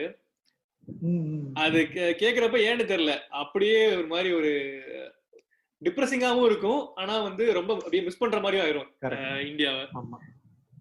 இந்த லைன் எல்லாம் சொல்றப்ப கண்டிப்பா இன்னொரு லைன் கண்டிப்பா சொல்லி ஆகணும். கன்னத்தில் முத்தமிட்டால் படத்துல விடை கொடு எங்கள் நாடே பாட்டு இருக்கும். ஐயோ, அந்த பாட்டு கேட்கும் போதே ஒரு மாதிரி ஆயிடும். அந்த பாட்டு கேட்கும் போது நம்மளுக்கே ஒரு மாதிரி இருக்குன்னு, நிஜமா அந்த எமோஷன்ஸ் அனுபவிச்சவங்களுக்கு எப்படி இருந்திருக்கும் அது. நான் அதுல ரொம்ப டீப்பான மீனிங் லைன்ஸ் சொல்லாம கொஞ்சம் எல்லாருக்கும் ரிலேட் ஆகிற மாதிரி லைன் மட்டும் சொல்றேன் பாருங்களேன். கந்தல் ஆனாலும் தாய்மடி போல் ஒரு சுகம் வருமா, சொர்க்கம் சென்றாலும் சொந்த ஊர் போல் ஒரு சுதந்திரம் வருமா. ஆக்சுவலா சொந்த ஊர் போல் வருமான்றத கேட்காம சுதந்திரம் வேணுமான்றதுதான் அதுல ரொம்ப ஆழமான ஒரு விஷயம் இருக்கு. அதெல்லாம் நம்மளுக்கு இருக்கிற வரைக்கும் அது தெரியாது. அது அது இருக்கிறதுனாலதான் நம்மளுக்கு தெரிய மாட்டேங்குது. அது இல்லாம போகுதுன்றப்பதான் அந்த நிஜமாவே அந்த ஃபீல் தெரியும் நம்மளுக்கு. கண்டிப்பா. பட் அந்த பாட்டு ஃபுல்லாவே கேட்டா, அது லிரிக்ஸ் ஃபுல்லாவே சொன்னா அது ரொம்ப டிப்ரெசிங் ஆயிரும். சோ வந்து சொல்ல வேணாம்னு நினைக்கிறேன். ஆனா ரொம்ப நல்லா இருக்கும். நீங்களே இந்த இடத்துக்கு வந்துட்டீங்க, இந்த டிப்ரெஷன்ன்ற வார்த்தைக்கு வந்ததுனால இந்த பாட்டை நான் சொல்லாம போகவே முடியாது. நீங்க வந்து நாமத்துக்குமார் எபிசோட்ல இதை பத்தி பேசியிருந்தாலும் பரவாயில்ல, இது வந்து எனக்கு all time go to song. Pudhupettai படத்துல வர்ற இந்த ஒரு நாளில் சாங், ஐயோ அப்பா, அந்த பாட்டுக்கு மட்டும் நான் ஒரு பாட்காஸ்டே போடலாம், அவ்வளவு பேசுறேன் அந்த பாட்டை பத்தி. ஆனா இத்தனைக்கும் அந்த பாட்டை வந்து நான் ஃபர்ஸ்ட் டைம் கேட்டது வந்து 2018 தான் நினைக்கிறேன். 18லயோ 17லயோ நான் ஃபர்ஸ்ட் டைம் அந்த பாட்டை கேட்டேன். ஏன்னா ஆக்சுவலா புதுப்பேட்டை படம் வந்தது வந்து எனக்கு தெரிஞ்சு 2008லயோ 9லயோ அப்பயே வந்துருச்சு. ஆனா இந்த பாட்டு வந்து அந்த படத்துல வராது, அது வந்து அதோட ஆல்பம்ல மட்டும்தான் இருந்துச்சு. நான் தனியா அப்போ ஆல்பம்லாம் கேட்டு பழக்கப்பட்டது இல்லை. ஸோ அதுக்கப்புறம் காலேஜுக்கு வந்ததுக்கு அப்புறமே கூட நிறைய பேர் சொல்லி கேட்டிருக்கேன், இந்த மாதிரி ஒரு நாளில் பாட்டு வந்து செம்மையா இருக்கும் அப்படின்போது, இவனுங்க இப்படிதான் ஏதாவது ஒரு சில பாட்டை ஓவர் ரேட் பண்ணுவானுங்க, செம்மையா ஹைப் கொடுப்பானுங்க, அப்படிலாம் நான் நிறைய நாள் நான் யோசிச்சிருக்கேன், என்னத்த இவனுங்க அப்படின்ற மாதிரிலாம் இருந்திருக்கேன். ஆனா அந்த வருஷம் நான் கேட்டப்போ வந்து ஏதோ திடீர்னு அந்த பாட்டை ரொம்ப நாளா சொல்றேன், இல்லை கேட்டு பார்ப்போம் அப்படின்னு கேட்டேன். அன்னைக்கு சிச்சுவேஷன்ல வேற நான் வந்து ஒரு பயங்கரமான ஒரு டிப்ரெஸ்டு மைண்ட் செட்ல இருந்தேன், நிறைய சுத்தி நிறைய ஒரு கன்ஃபியூஷன்ல இருந்தேன் நானு. எனக்கு இந்த பாட்டை நான் கேட்கிறேன், எனக்கு இதுல இருக்க ஒவ்வொரு லைனும் வந்து எனக்கு அந்த பாட்டு முடிக்கும் போது அழுதுட்டு இருக்கேன் சீரியஸா. ஃபர்ஸ்ட் டைம் கேட்கிறேன் அந்த பாட்டை, எனக்கு அந்த பாட்டு முடிக்கும் போது அப்படியே கண்ணீர் கொட்டுது. ஆனா கண்ணீர் வந்து ரொம்ப ஃபீல் பண்ணி கொட்டாம ஒரு மாதிரி பயங்கரமான ஒரு ஹோப் கொடுக்குது. எனக்கு வந்து என்னடா பெருசா பிரச்சனை வந்துருச்சு, என்ன பெருசா வந்துட போகுது அப்படிங்கிற மாதிரி அது ஒரு அன்னைக்கு ஒரு மைண்ட் வந்து ஒரு அப்படியே ஃப்ரீயா ரிலாக்ஸா இந்த லைன்லாம் இருக்குல்ல, போர்க்களத்தில் பிறந்து விட்டோம், வந்தவை போனவை வருத்தம் இல்லை, காட்டினிலே வாழ்கின்றோம், முட்களின் வழி ஒன்றும் மரணம் இல்லை, அதெல்லாம் ஐயோ அப்படி அதுல அந்த ரொம்ப பயங்கரமா என்னை வந்து பூஸ்ட் பண்ற லைன் தான் வந்து, கரை வரும் நேரம் பார்த்து கப்பலில் காத்திருப்போம், எரிமலை வந்தால் கூட ஏறி நின்று போர் தொடுப்போம் அப்படின்றது. இன்னைக்கு வரைக்கும் 2011 நான் ஃபர்ஸ்ட் அன்னைக்கு கேட்டேன், இன்னைக்கு வரைக்கும் எந்த ஒரு சிச்சுவேஷன்லயும் என்னைக்காவது எனக்கு வந்து ரொம்ப பயங்கரமா ஸ்ட்ரெஸ் ஆகி கடுப்பாகி டென்ஷன் ஆகி அப்படிலாம் இருந்துச்சுன்னா சிம்பிளா அந்த பாட்டை போட்டு ஒரு லூப்ல ஒரு 4-5 தடவை கேட்டேன்னா நான் ஃபுல் பூஸ்டிங் போயிருக்கேன். ஆனா எல்லா மூட்லயும் கேட்கக்கூடிய பாட்டுல அது, சோகமா இருந்தாலும் சரி, ஜாலியா இருந்தாலும் சரி, ஸ்டார்ட் பண்றதுக்கு சூப்பரான பாட்டு அது. சீரியஸா அது வந்து எனக்கு வந்து இந்த பாட்டை நான் எவ்வளவு தூரம் அதை ரொம்ப அசால்ட்டா பேசினோ, எனக்கெல்லாம் இப்போ வந்து பாட்டுனா ஃபர்ஸ்ட் எனக்கு ஞாபகம் வருது இந்த பாட்டு தான் வரும் எல்லா சிச்சுவேஷன்ல. அந்த அளவுக்கு ரொம்ப கனெக்ட் ஆயிருச்சு இந்த சாங். ஆமா, சில பேருக்கு சில சாங்ஸ் வந்து சில லிரிக்ஸ் சில மீனிங்ஸ் வந்து ரொம்ப அப்படியே பர்சனலா கனெக்ட் ஆயிரும். ஆக்சுவலா அது ஒரு நல்ல பாயிண்ட் ஆக்சுவலா நீங்க கொண்டு வந்தீங்க. நிறைய பேருக்கு வந்து அவங்க ஒரு பாட்டை எப்ப கேக்குறாங்கன்றது ரொம்ப முக்கியமா இருக்கும். அவங்க இப்ப நம்ம சொல்றோம்ல, நம்ம ரொம்ப நாளா ஒரு சில பாட்டை கேட்டுக்கிட்டே இருப்போம், நம்மளுக்கு அந்த லிரிக்ஸ் வந்து தெரிஞ்சிருக்கு ஃபீல் ஆயிருக்காது, திடீர்னு ஒரு நாள் தெரியும்னா அத அந்த ஒரு சிச்சுவேஷன்ல கேட்டோம்னா தான் அது நம்மளுக்கு டக்குன்னு மண்டையில அடிக்கும், இப்படி இருக்கு பாரு அப்படிங்கிற மாதிரி. ஆமா, அதே மாதிரி இந்த புதுப்பேட்டை படத்துல இந்த புல் பேசும் பூ பேசும் பாட்டு இருக்குல்ல, அது வந்து ஆக்சுவலா நிறைய பேர் கேட்டிருக்காங்களா, அது பிடிக்குமான்னு தெரியல. எனக்கு என்னமோ அந்த பாட்டு ரொம்ப செம ஃபேவரட் எனக்கு. அதுல வந்து ஒரு லைன் வரும் இந்த மாதிரி, என்ன வரும்னா, படைத்தவன் சொன்னாலும் புலிகள் மரத்தில் வாழாது, காலம் வந்து விட்டால் இலைகள் கிளையில் தங்காது அப்படின்ட்டு. அடுத்த லைனு, விருப்பத்தில் கொஞ்சம் வருத்தத்தில் கொஞ்சம், இதுதானே வாழ்க்கை மொத்தம், இதில் என்ன வேஷம். அவ்வளவுதான், முடிஞ்சிருச்சு. இதுக்கு மேல ஒண்ணுமே இல்ல. உனக்கு பிடிச்சதுல கொஞ்சம் இருப்ப, உனக்கு பிடிக்காததுல கொஞ்சம் இருப்ப, இவ்வளவுதான்டா லைஃப். இதுக்கு எதுக்குடா இவ்வளவு போட்டு அதை காம்ப்ளிகேட் பண்றீங்க அப்படிங்கிற மாதிரி இருக்கும். இது ஒரு மாதிரி ரொம்ப எனக்கு இந்த படத்துல புதுப்பேட்டை படமே ரீசெண்டா தான் நான் திரும்ப இந்த பாட்டெல்லாம் கேட்டு ஃபீல் ஆனதுக்கு அப்புறம் மறுபடியும் பார்த்தேன், முதல்ல இருந்து பார்த்தேன். அது அது ஒரு அது ஒரு ஜோன்ல இருக்கு அந்த படம். இந்த படம், பாட்டு, லிரிக்ஸ், மியூசிக், யுவன் தனியா பேசணும் அதெல்லாம். அவனை பத்தி நான் பாட போறேன்னு ஒரு பாட்டு கேட்டிருக்கீங்களா? அவனை பத்தி நான் பாட போறேன்னா, அவனிவன் படத்துல ஃபர்ஸ்ட் ஒரு பாட்டு வரும். இது வந்து படத்துல வருமா என்னன்னு தெரியல, பட் வந்து இந்த பாட்டு லிரிக்ஸ் வந்து ரொம்ப சூப்பரா இருக்கும். நான் அதுல ஒரு 2 லைன் சொல்றேன் பாருங்க. இடுகாட்டில் தினம் பார்க்கும் சாம்பல் எல்லாம் இதயத்தில் ஏறாத மர்மம் என்ன. அப்படி இன்னும் 2 லைன் சொல்றேன் பாருங்களேன். அவனாக இருந்தாலும் இவனாக இருந்தாலும் எவனாக இருந்தாலும் இறுதி என்ன. அப்படி முடிக்கிறது பாருங்க. பிச்சைதான் எடுத்தாலும் பேரரசர் ஆனாலும் புழுவுக்கு இரையாவான் வேறே என்ன. நீ யாரா வேணா இருந்துட்டு போ, எல்லாருமே ஒண்ணுதான். இதெல்லாம் புரிஞ்சுட்டாலே நம்மளுக்குலாம் ரொம்ப சந்தோஷமா வாழ்ந்துருவோம். இல்ல இந்த பாட்டுல எல்லா லைனுமே செமையா இருக்கும். ரொம்ப பயங்கரமா யோசிக்க வைக்கிறதா இருக்கும். சிறிதாக வரைந்தாலும் பெரிதாக வரைந்தாலும் பூஜ்ஜியத்தில் பெருசு எல்லாம் மதிப்பா என்ன. உங்ககிட்ட நிறைய காசு இருக்குது, என்கிட்ட கம்மி காசு இருக்குது, அதனால உனக்கும் எனக்கு என்ன வேல்யூ என்ன மாறிட போகுது, ரெண்டும் ஒண்ணுதான் அப்படிங்கிறப்பல இதெல்லாம் அப்பா. ஆக்சுவலா இதே மீனிங்ல ரொம்ப கேஷுவலான ஒரு பாட்டு, ரொம்ப ஜாலியான பாட்டு, இந்த சகுனி படத்துல கந்தா காரவடன் ஒரு பாட்டு இருக்கு தெரியும். ஆமா, அந்த பாட்டு நல்லா இருக்கும் ஆக்சுவலா. அதுல ஒரு லைன் வரும், புணத்துக்கு முன்னால் நாளைய புணங்கள் போட்டி போட்டு கூத்தடிக்குது அப்படின்னு வரும். செமையா இருக்கும் அந்த லைன். எனக்கு வந்து இந்த ஒரு விஷயத்த வந்து இதுல இந்த எபிசோட்ல நம்ம பேசணும்னு தோணுச்சு. எனக்கு வந்து தாமரை இருக்காங்கல்ல, அவங்க வந்து தமிழ் சினிமால லிரிசிஸ்டா வந்தது வந்து ஒரு ஒரு பெரிய ஒரு புரட்சின்னே சொல்லணும். புரட்சிங்கிறத விட இல்ல, புரட்சிங்கிறத விட கண்டிப்பா தேவையான ஒண்ணு. ஏன்னா இருக்கிற எல்லா மேல் லிரிசிஸ்டுமே உமனோட எமோஷன்ஸுமே மேல் பாயிண்ட் ஆஃப் வியூல இருந்து எழுதிக்கிட்டு இருப்பாங்க. எக்ஸாக்ட்லி அததான் ஆக்சுவலா பேச வந்தேன். இப்போ தாமரை இல்லாம ரொம்ப ஃபேமஸான ஃபீமேல் ரைட்டர்ஸ் லிரிசிஸ்ட் யாராவது இருக்காங்களா? எனக்கு தெரிஞ்சு யாரும் ஞாபகம் வரல. யாராவது இருக்காங்க இப்ப புதுசா நிறைய பேர் வராங்களே தவிர, பட் தாமரை இருக்கிறப்ப ரொம்ப கம்மி தான். இல்ல இப்போ ஒரு லிரிசிஸ்ட் உமாதேவின்னு இருக்காங்க, அவங்களும் ரொம்ப நல்லா எழுதிட்டு இருக்காங்க. அவங்கள ஃபாலோ பண்ணீங்கன்னு தெரியும், ரொம்ப நல்லா எழுதிட்டு இருக்காங்க. பட் சொன்ன மாதிரி தாமரை வந்து அவங்களோட introduction to the lyrics industry வந்து நிஜமாவே ஒரு பிளெஸிங் தான். எனக்கு வந்து என்ன எப்ப தோணுச்சு அப்படின்னா, தாமரையுடைய way of expressing love and lust இருக்குல்ல, அது வந்து ஒரு பெண் சொல்லும் போதுன்றது இருக்குல்ல, அது வந்து இத்தனை வருஷமா இத்தனை காலமா நம்ம சினிமால அந்த ஆம்பளைங்க எழுதி எழுதி எழுதி பொண்ணுங்கன்னா இதைத்தான் எதிர்பார்ப்பாங்க, பொண்ணுங்கன்னா இப்படிதான் எதிர்பார்ப்பாங்க. இந்த பழைய லவ் சாங்ஸ்ல எல்லாம் ஒரு சில லைன் எல்லாம் இருக்கு, ஒன்ன போல தெய்வம் இல்ல, உள்ளம் போல கோயில் இல்ல, தினந்தோறும் அர்ச்சனை தான், எனக்கு வேற வேலை இல்லை அப்படின்னு ஒரு மனைவி அவங்க ஹஸ்பண்ட பார்த்து பேசுறாங்க. அந்த ஹஸ்பண்ட் ரொம்ப நல்லவனா, அதனால டெய்லி உன்னை வந்து மனசுக்குள்ள வச்சு நான் பூஜை பண்ணிட்டே இருப்பேன், எனக்கு வேற வேலையே இல்லைன்றது. அப்புறம் வந்துட்டு ஒரு லவ் சாங், இப்ப நான் சொல்ல போறது வந்து ஒரு லவ் சாங்கு. ஒரு மாமா வந்து மாமா பொண்ணு லவ் பண்றேன் அப்படிங்கிறத எக்ஸ்பிரஸ் பண்ற ஒரு பாட்டு. இதனோட லிரிக்ஸ் பாரு, நீ கட்டும் சேலம் மடிப்புல நான் மயங்கி போனேன்டி, உன் எலும்பு சம்பள நிற இடுப்புல கிறங்கி போனேன்டி. இது லவ் இல்லடா, இது லஸ்ட். ஆனா இதே தாமரை வந்ததுக்கு அப்புறம் தாமரையுடைய வே ஆஃப் எக்ஸ்பிரஸிங் அந்த காமம்ன்ற விஷயம் இருக்குல்ல, இப்ப வசீகரா பாட்டு எடுத்துக்குவோம், இப்ப 1 2 பாட்டு எடுத்துக்கிறோம், இது ரெண்டோடைய சிச்சுவேஷனுமே அந்த மாதிரி ஒரு அதாவது காமத்தை ஒட்டு போகிற ஒரு சிச்சுவேஷன் தான். பட் அந்த காமம்ன்றது வெறும் பியூர் காமம்ன்றது இல்லாம காதலுடைய கன்சம்மேட்டிங் டைம் இருக்குல்ல, அதனுடைய உச்சம் அப்படிங்கிறது தான் வரும்போது அதை மென்ஷன் பண்ணி அந்த மாதிரி பாட்டு வரும்போது, அந்த 2 பாட்டுலயுமே லிரிக்ஸ் எல்லாம் பார்த்தோம்னா இப்போ இந்த பாட்டுல வந்து ஒரு லிரிக்ஸ் வரும், அந்த ஒன்றா ரெண்டா ஆசைகள்ல. அது வந்து ஜஸ்ட் அவங்களுடைய அந்த கிட்டத்தட்ட அந்த ஃபர்ஸ்ட் நைட் மாதிரியான ஒரு சுச்சுவேஷனுக்கு முன்னாடி வரக்கூடிய பாட்டு.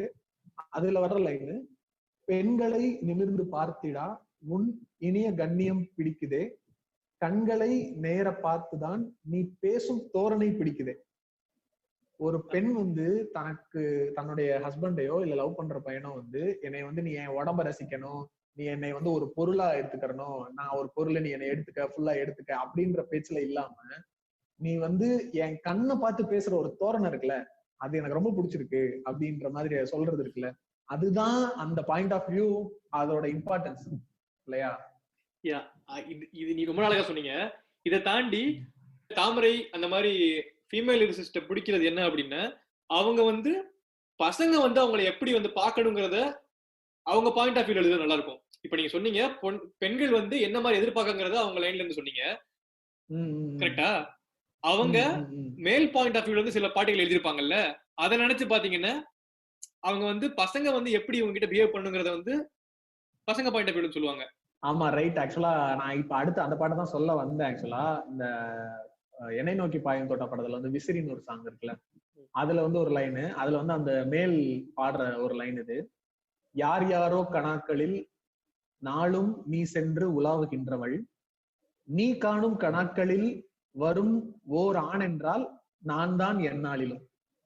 அவங்க வந்து ஒரு செலிபிரிட்டி சினிமா ஆக்ட்ரஸ், அந்த ஹீரோயின் வந்து, அதாவது அந்த படத்துல செலிபிரிட்டி, யார் யார் கனவுல நீ போலாம், ஆனா உன் கனவுல வந்த ஒரே ஒரு நானாதான் இருக்கணும்ன்றது, அது வந்து பொசசிவ்ன்றதை விட அந்த ஒரு அவன் கேட்கிறான், எனக்கு அதான் இருக்கணும் அப்படின்னு அவன் கட்டாயப்படுத்தல, எனக்கு அப்படிதான் இருக்கணும்னு ஆசை அப்படின்றது. அதுல அதான் அந்த பாட்டோட இதே அதுதான். ஆக்சுவலா நான் தான் அவளோட ஃபேன், வேற யாருமே இல்ல. பூங்காற்றே நீ வீசாதே, நான் தான் இங்க விசிறி அப்படின்னு இருக்கும். செமையான லைன் அது. இத பாட்டுலயே திரும்ப அந்த கண்ணை பார்த்து பேசுற லைன் ஒண்ணு வரும், கண்டேன் உன் அலாதி தூய்மையை, என் கண் பார்த்து பேசும் பேராண்மையை.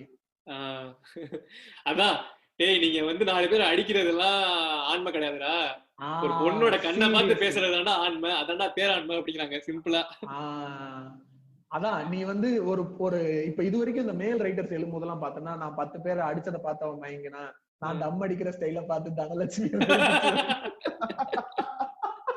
அதெல்லாம் ஒரு மேட்டராடா எனக்கு. இந்த அதே மாதிரிதான் இந்த லைன்லயே தான் எல்லாமே நம்ம ஜிவிஎம் படங்கள் தான். நம்ம வாரணம் ஆயிரம் படத்துல அந்த லைன் நம்ம எக்கச்சக்கமா கலாச்சு தள்ளிட்டோம். பட் ஸ்டில் என்னோடு வா வீடு வரைக்கும் என் வீட்டை பார் என்னை பிடிக்கும்ன்றது அவ்வளவுதான். அதுதான் ஒரு நார்மல் மனுஷன். நீ வந்து நான் 10 பேர் அடிப்பேன் என்னை பாத்துறியா, நீ வந்து காதல்ல விழுத, எனக்கு ஒரு உடம்பு பயங்கரமா நான் வச்சிருப்பேன், அதெல்லாம் இல்ல. நீ வா, என் கூட வா, பேசு, பழகு, என் வீட்டுக்கு வா, என் வீட்டை பாரு, என் வீட்டை பார்த்தாலே உனக்கு பிடிக்கும். அதுதான் நேச்சுரல். அதுதான் ஒரு பொண்ணு விரும்புற. நீ 10 பேர் அடிக்க வேண்டியதுல எதுவுமே செய்யறது இல்லை. நீ நேச்சுரலா எப்படி இருக்க, உன் வீடு எப்படி இருக்கு, நீ எப்படி இருக்கன்னு பார்த்தா எனக்கு உன்னை பிடிச்சிடும் அப்படிங்கிற விஷயம். பட் நீங்க வந்து ப்ராக்ரெசிவா எழுதுன்னு சொல்றப்ப ஒரு முக்கியமான ஒரு நபரை தொடாம என்னால வந்து கடந்து போக முடியாது. நான் வேற கடைசியா இதை பத்தி பேசணும்னு நினைச்சுக்கிட்டு இருந்தேன், பட் நீங்க சொல்லிட்டீங்க, அதனால இதை பத்தி நான் பேசி ஆகணும். நான் சொல்றதை நீ மார்க் பண்ணி வச்சுக்கோங்க. இன்னும் 10 வருஷத்துல இவர் வந்து ஒரு வேற லெவல் ஆளா இருப்பாரு. ஆல்மோஸ்ட் எல்லாரும் இப்ப நோட் பண்ண ஆரம்பிச்சிருப்பாங்க. அறிவுன்னு ஒரு லிரிசிஸ்ட் இருக்காரு. இப்ப ஈவன் ரஜினி படங்கள்ல எல்லாம் கூட ஒர்க் பண்ண ஆரம்பிச்சிருக்காரு. ஸ்டார்டிங்ல ரஜினி படத்துல காலால தான் ஒர்க் பண்ணாரு. இவரோட லிரிக்ஸ் எல்லாம் கேட்டீங்கன்னு வச்சுக்கோங்களேன், முக சுளிக்கிற மாதிரி எதுவுமே இருக்காது. ஈவன் பயங்கர ப்ராக்ரெசிவா இருக்கும். யார் இந்த சயின்டிபிக் கவிஞர்னு சொல்றது, ப்ராக்ரெசிவ் கவிஞர்னு சொல்றது, அவங்க எல்லாம் தாண்டி இந்த பையனுக்கு வயசு 25-26 தான் இருக்கும். ஓகேவா?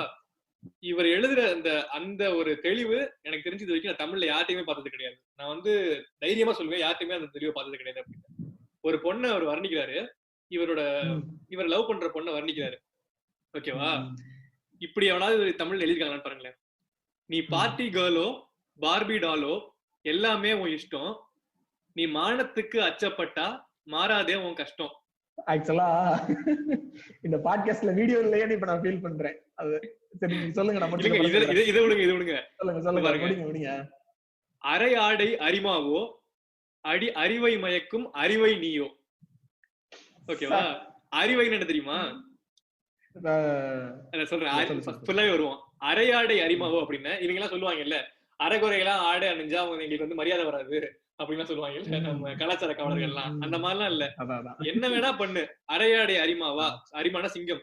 எத்தனை எத்தனை பாட்டுல பெண்களை சிங்கம்னு சொல்றாங்க, எல்லா படத்துலயும் ஒண்ணு மயிலும்பாங்க இல்ல மானும்பாங்க, இப்படிதான் சொல்லுவாங்க. நாங்க சிங்க பெண்ணை வச்சிருக்கோம்.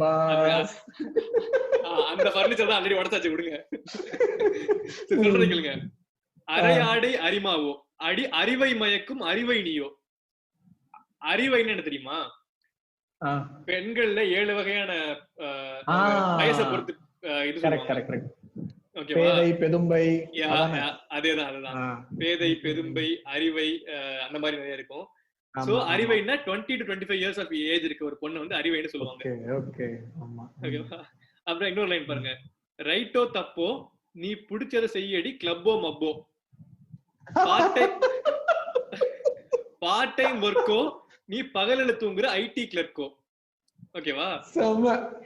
நீயா நிம்மதியாயிரு, நீங்காதே உன்னை நீயே போதும், நீங்காதே உன்னை நீயே போதும். ஓகேவா? நான் சொல்றேன், நான் நானா நல்லவளா என யோசிக்காதே அதுவே போதும். நீ நல்லவளான்னு உன்னைய நீயே யோசிக்காத, மத்தவங்க சொல்ற பேச்செல்லாம் கேட்டு நீ காலம் பூரா காலர் தூக்கி போலாமே வானுக்கும், உன் ஃபாதர் மதர் பேச்ச கேட்டு மாறாதே என்னைக்கும், இப்ப இருக்கிற மாதிரி தைரியமா இரு, இப்ப இருக்க மாதிரி திமிரா வேறு அப்படிங்கிறாங்க. ஏங்க நான் சொல்றேன் கேளுங்க, எந்த பாட்டுல ஜெனியூனா ஒரு பொண்ணை வந்து இந்த மாதிரி வந்து ரசிச்சு ஒரு பையன் பாடுற மாதிரி நீங்க ஏதாவது பாட்டு காட்டுங்க. இல்ல, அதாவது நான் ஏன் இந்த பாட்காஸ்ட்ல வந்து வீடியோ இல்லைன்னு வருத்தப்படுறேன்னு சொன்னேன் அப்படின்னா, சில நேரங்கள்ல சில லிரிக்ஸோ ஏதோ ஒரு விஷயம், ஒரு கண்டென்ட், ஒரு விஷயத்த நம்ம கேட்கும் போது, இப்ப பாட்காஸ்ட்ன்றதுனால இப்ப நம்ம அமைதியா இருக்க முடியாம சில நேரத்துல ஆமா சூப்பர் அப்படிலாம் சொல்றோம், கேட்கும் போது அப்படியே சைலண்டா அந்த ஸ்மைல் பண்ணிக்கிட்டே கேட்கிற விஷயம்னு ஒண்ணு இருக்குல்ல. இப்ப நீங்க சொல்ல ஆரம்பிச்சதுல நான் அப்படிதான் இருந்தேன். எனக்கு அதனாலதான் சொன்னேன் இந்த வீடியோ இல்லாம போச்சே அப்படின்னு. எனக்கு வாயை திறந்து சொல்றதுக்கு எதுவுமே வரல. எனக்கு கண்ணு கலங்குனுச்சுங்க. ஃபர்ஸ்ட் இந்த பாட்டு கேட்டப்பலாம் எனக்கு கண்ணு கலங்குனுச்சு. ஏங்க 25 வயசுக்கு ஒரு பையன் இவ்வளவு அழகா எழுதுறாரு அப்படின்னா, இத்தனை வருஷமா நீங்க லிரிசிஸ்டா இருக்கீங்களே, ஏன் இப்படி ஒரு பாட்டு கூட எழுதல அப்படின்னு எனக்கு ஆச்சரியமா இருந்துச்சு. எனக்கே இப்படி தோணுது, பொண்ணுங்களுக்கு எப்படி தோணும் இதை கேட்டா? அதுதான் எனக்கு. ஆனா இந்த பாட்டு அவ்வளவு ரீச் இல்ல. அதான் நம்ம வந்து நிறைய இப்ப வந்து எப்படி ஆயிட்டோம்னா, ரொம்ப லவ்வ வர்ணிச்சு எழுதுற பாடல்கள்ல நீங்க வந்து உங்களுடைய கொள்கைகள் எல்லாம் பூத்த தேவையில்லை, அதை இதை வச்சு கம்பேர் பண்ணி பாக்காதீங்க, இது அதை ஒரு அதை ரசனையா மட்டும் பாருங்க அப்படின்னு நம்ம ஒரு மாதிரி பேசி முட்டு கொடுக்க ஆரம்பிச்சிட்டோம். ஆனா இதை கேட்கும்போது இப்படி எழுதலாம், இதுலயும் அந்த ஒரு ரசனை இருக்கு, இத வந்து என்ன சொல்றது, இதுதான் அந்த ஜெனியூனான ஒரு ரசனை அப்படிங்கறது வந்து ஆக்சுவலா நான் இதுக்கப்புறம் நிறைய கேட்க போறேன். நான் அறிவோட பாட்டுகள் இந்த மாதிரி நிறைய பாட்டு கேட்டதில்ல. எனக்கு இப்ப இந்த பாட்டையும் நான் கேட்கணும், இதுக்கப்புறம் தான் நான் கேட்கணும். இல்ல அறிவு பத்தி பேசுறதுன்னா தனி ஒரு பாட்காஸ்டா, தனி ஒரு சீசன் பாட்காஸ்ட் என்னால பேச முடியும். அந்த மாதிரி எழுதுற கண்டென்ட் சத்தியமா சொல்றேன். ஒவ்வொரு பாட்டையும் எடுத்து தனித்தனி எபிசோடா பண்றோம். அந்த அளவுக்கு பொறுத்தவரை நான் கொஞ்சம் ஓவரா சொல்றேன், நிறைய பேர் தோணலாம். பட் நிஜமாவே வந்து ஓரளவு ப்ராக்ரெசிவா யோசிக்கிறவங்களுக்கு இந்த மாதிரி லிஸ்ட் இல்ல நினைச்சீங்க அப்படின்னா கண்டிப்பா அறிவை ஃபாலோ பண்ணுங்க. சூப்பர். ஓகே, இப்ப இந்த ரெவல்யூஷனரி பாட்டுகளை பத்தி பேசும்போது எனக்கு வந்து இந்த கபாலி படத்துல உலகம் ஒருவனுக்கா சாங் இருக்குல்ல, அதுல வர்ற லிரிக்ஸ் எல்லாம் வந்து செம்மையா இருக்கும். அதுல ஒரு லைன் வரும், வானம் உனதே பாதி வழியில் பறவை பறக்க மறக்காதே அப்படின்னு வரும். நீ ஏற்கனவே நீ ஒரு பறவை தான், நீ வந்து பறந்துகிட்டு தான் இருக்க, அந்த வானமே உனதுதான், நீ வந்து அத வந்து உனக்கு மறந்து போச்சுன்னு நீ உட்கார முடியாது, உட்கார தேவையில்லை. அந்த பறவைக்கு வந்து பாதி பறந்துகிட்டு இருக்கும் போதெல்லாம் திடீர்னு பறக்க மறந்து போயிடாது, அது ஒண்ணு. அப்புறம் அந்த வந்தவன போனவன வாழ வச்சவன் இனி வாழ்ந்து காட்ட போற வாய மூடி கவனின்றதெல்லாம் ஒரு மாதிரி அந்த ஒரு மாதிரி திமிராவே இருக்கும் கர்றா அப்படின்ற மாதிரி.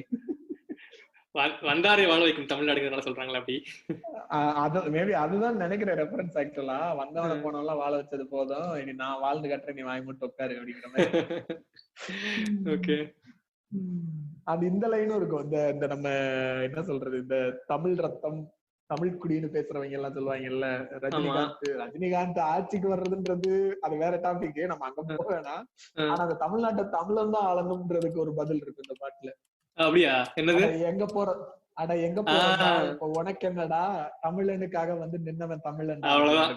தமிழனுக்காக நிக்கிறவனா தமிழன் தான், எங்க பிறந்தா என்ன இது வந்து சீரியஸா இது வந்து புரட்சின்னு சொல்லலாம். புரட்சியை தாண்டி இந்த சாதாரண லைஃப் ஸ்டைல வந்து மென்ஷன் பண்ணும்போது எனக்கு வந்து இந்த புதுப்பேட்டை படத்துல எங்க ஏரியா பாட்டு செம்மையா இருக்கும். அதுல அவனுங்க சொல்ற கம்பேரிசன் எல்லாம் இருக்கு தெரியுமா? நீங்க என்ன லைன் சொல்றீங்கன்னு எனக்கு தெரியுது. கரெக்ட், நான் சொல்றேன் சொல்லுங்க.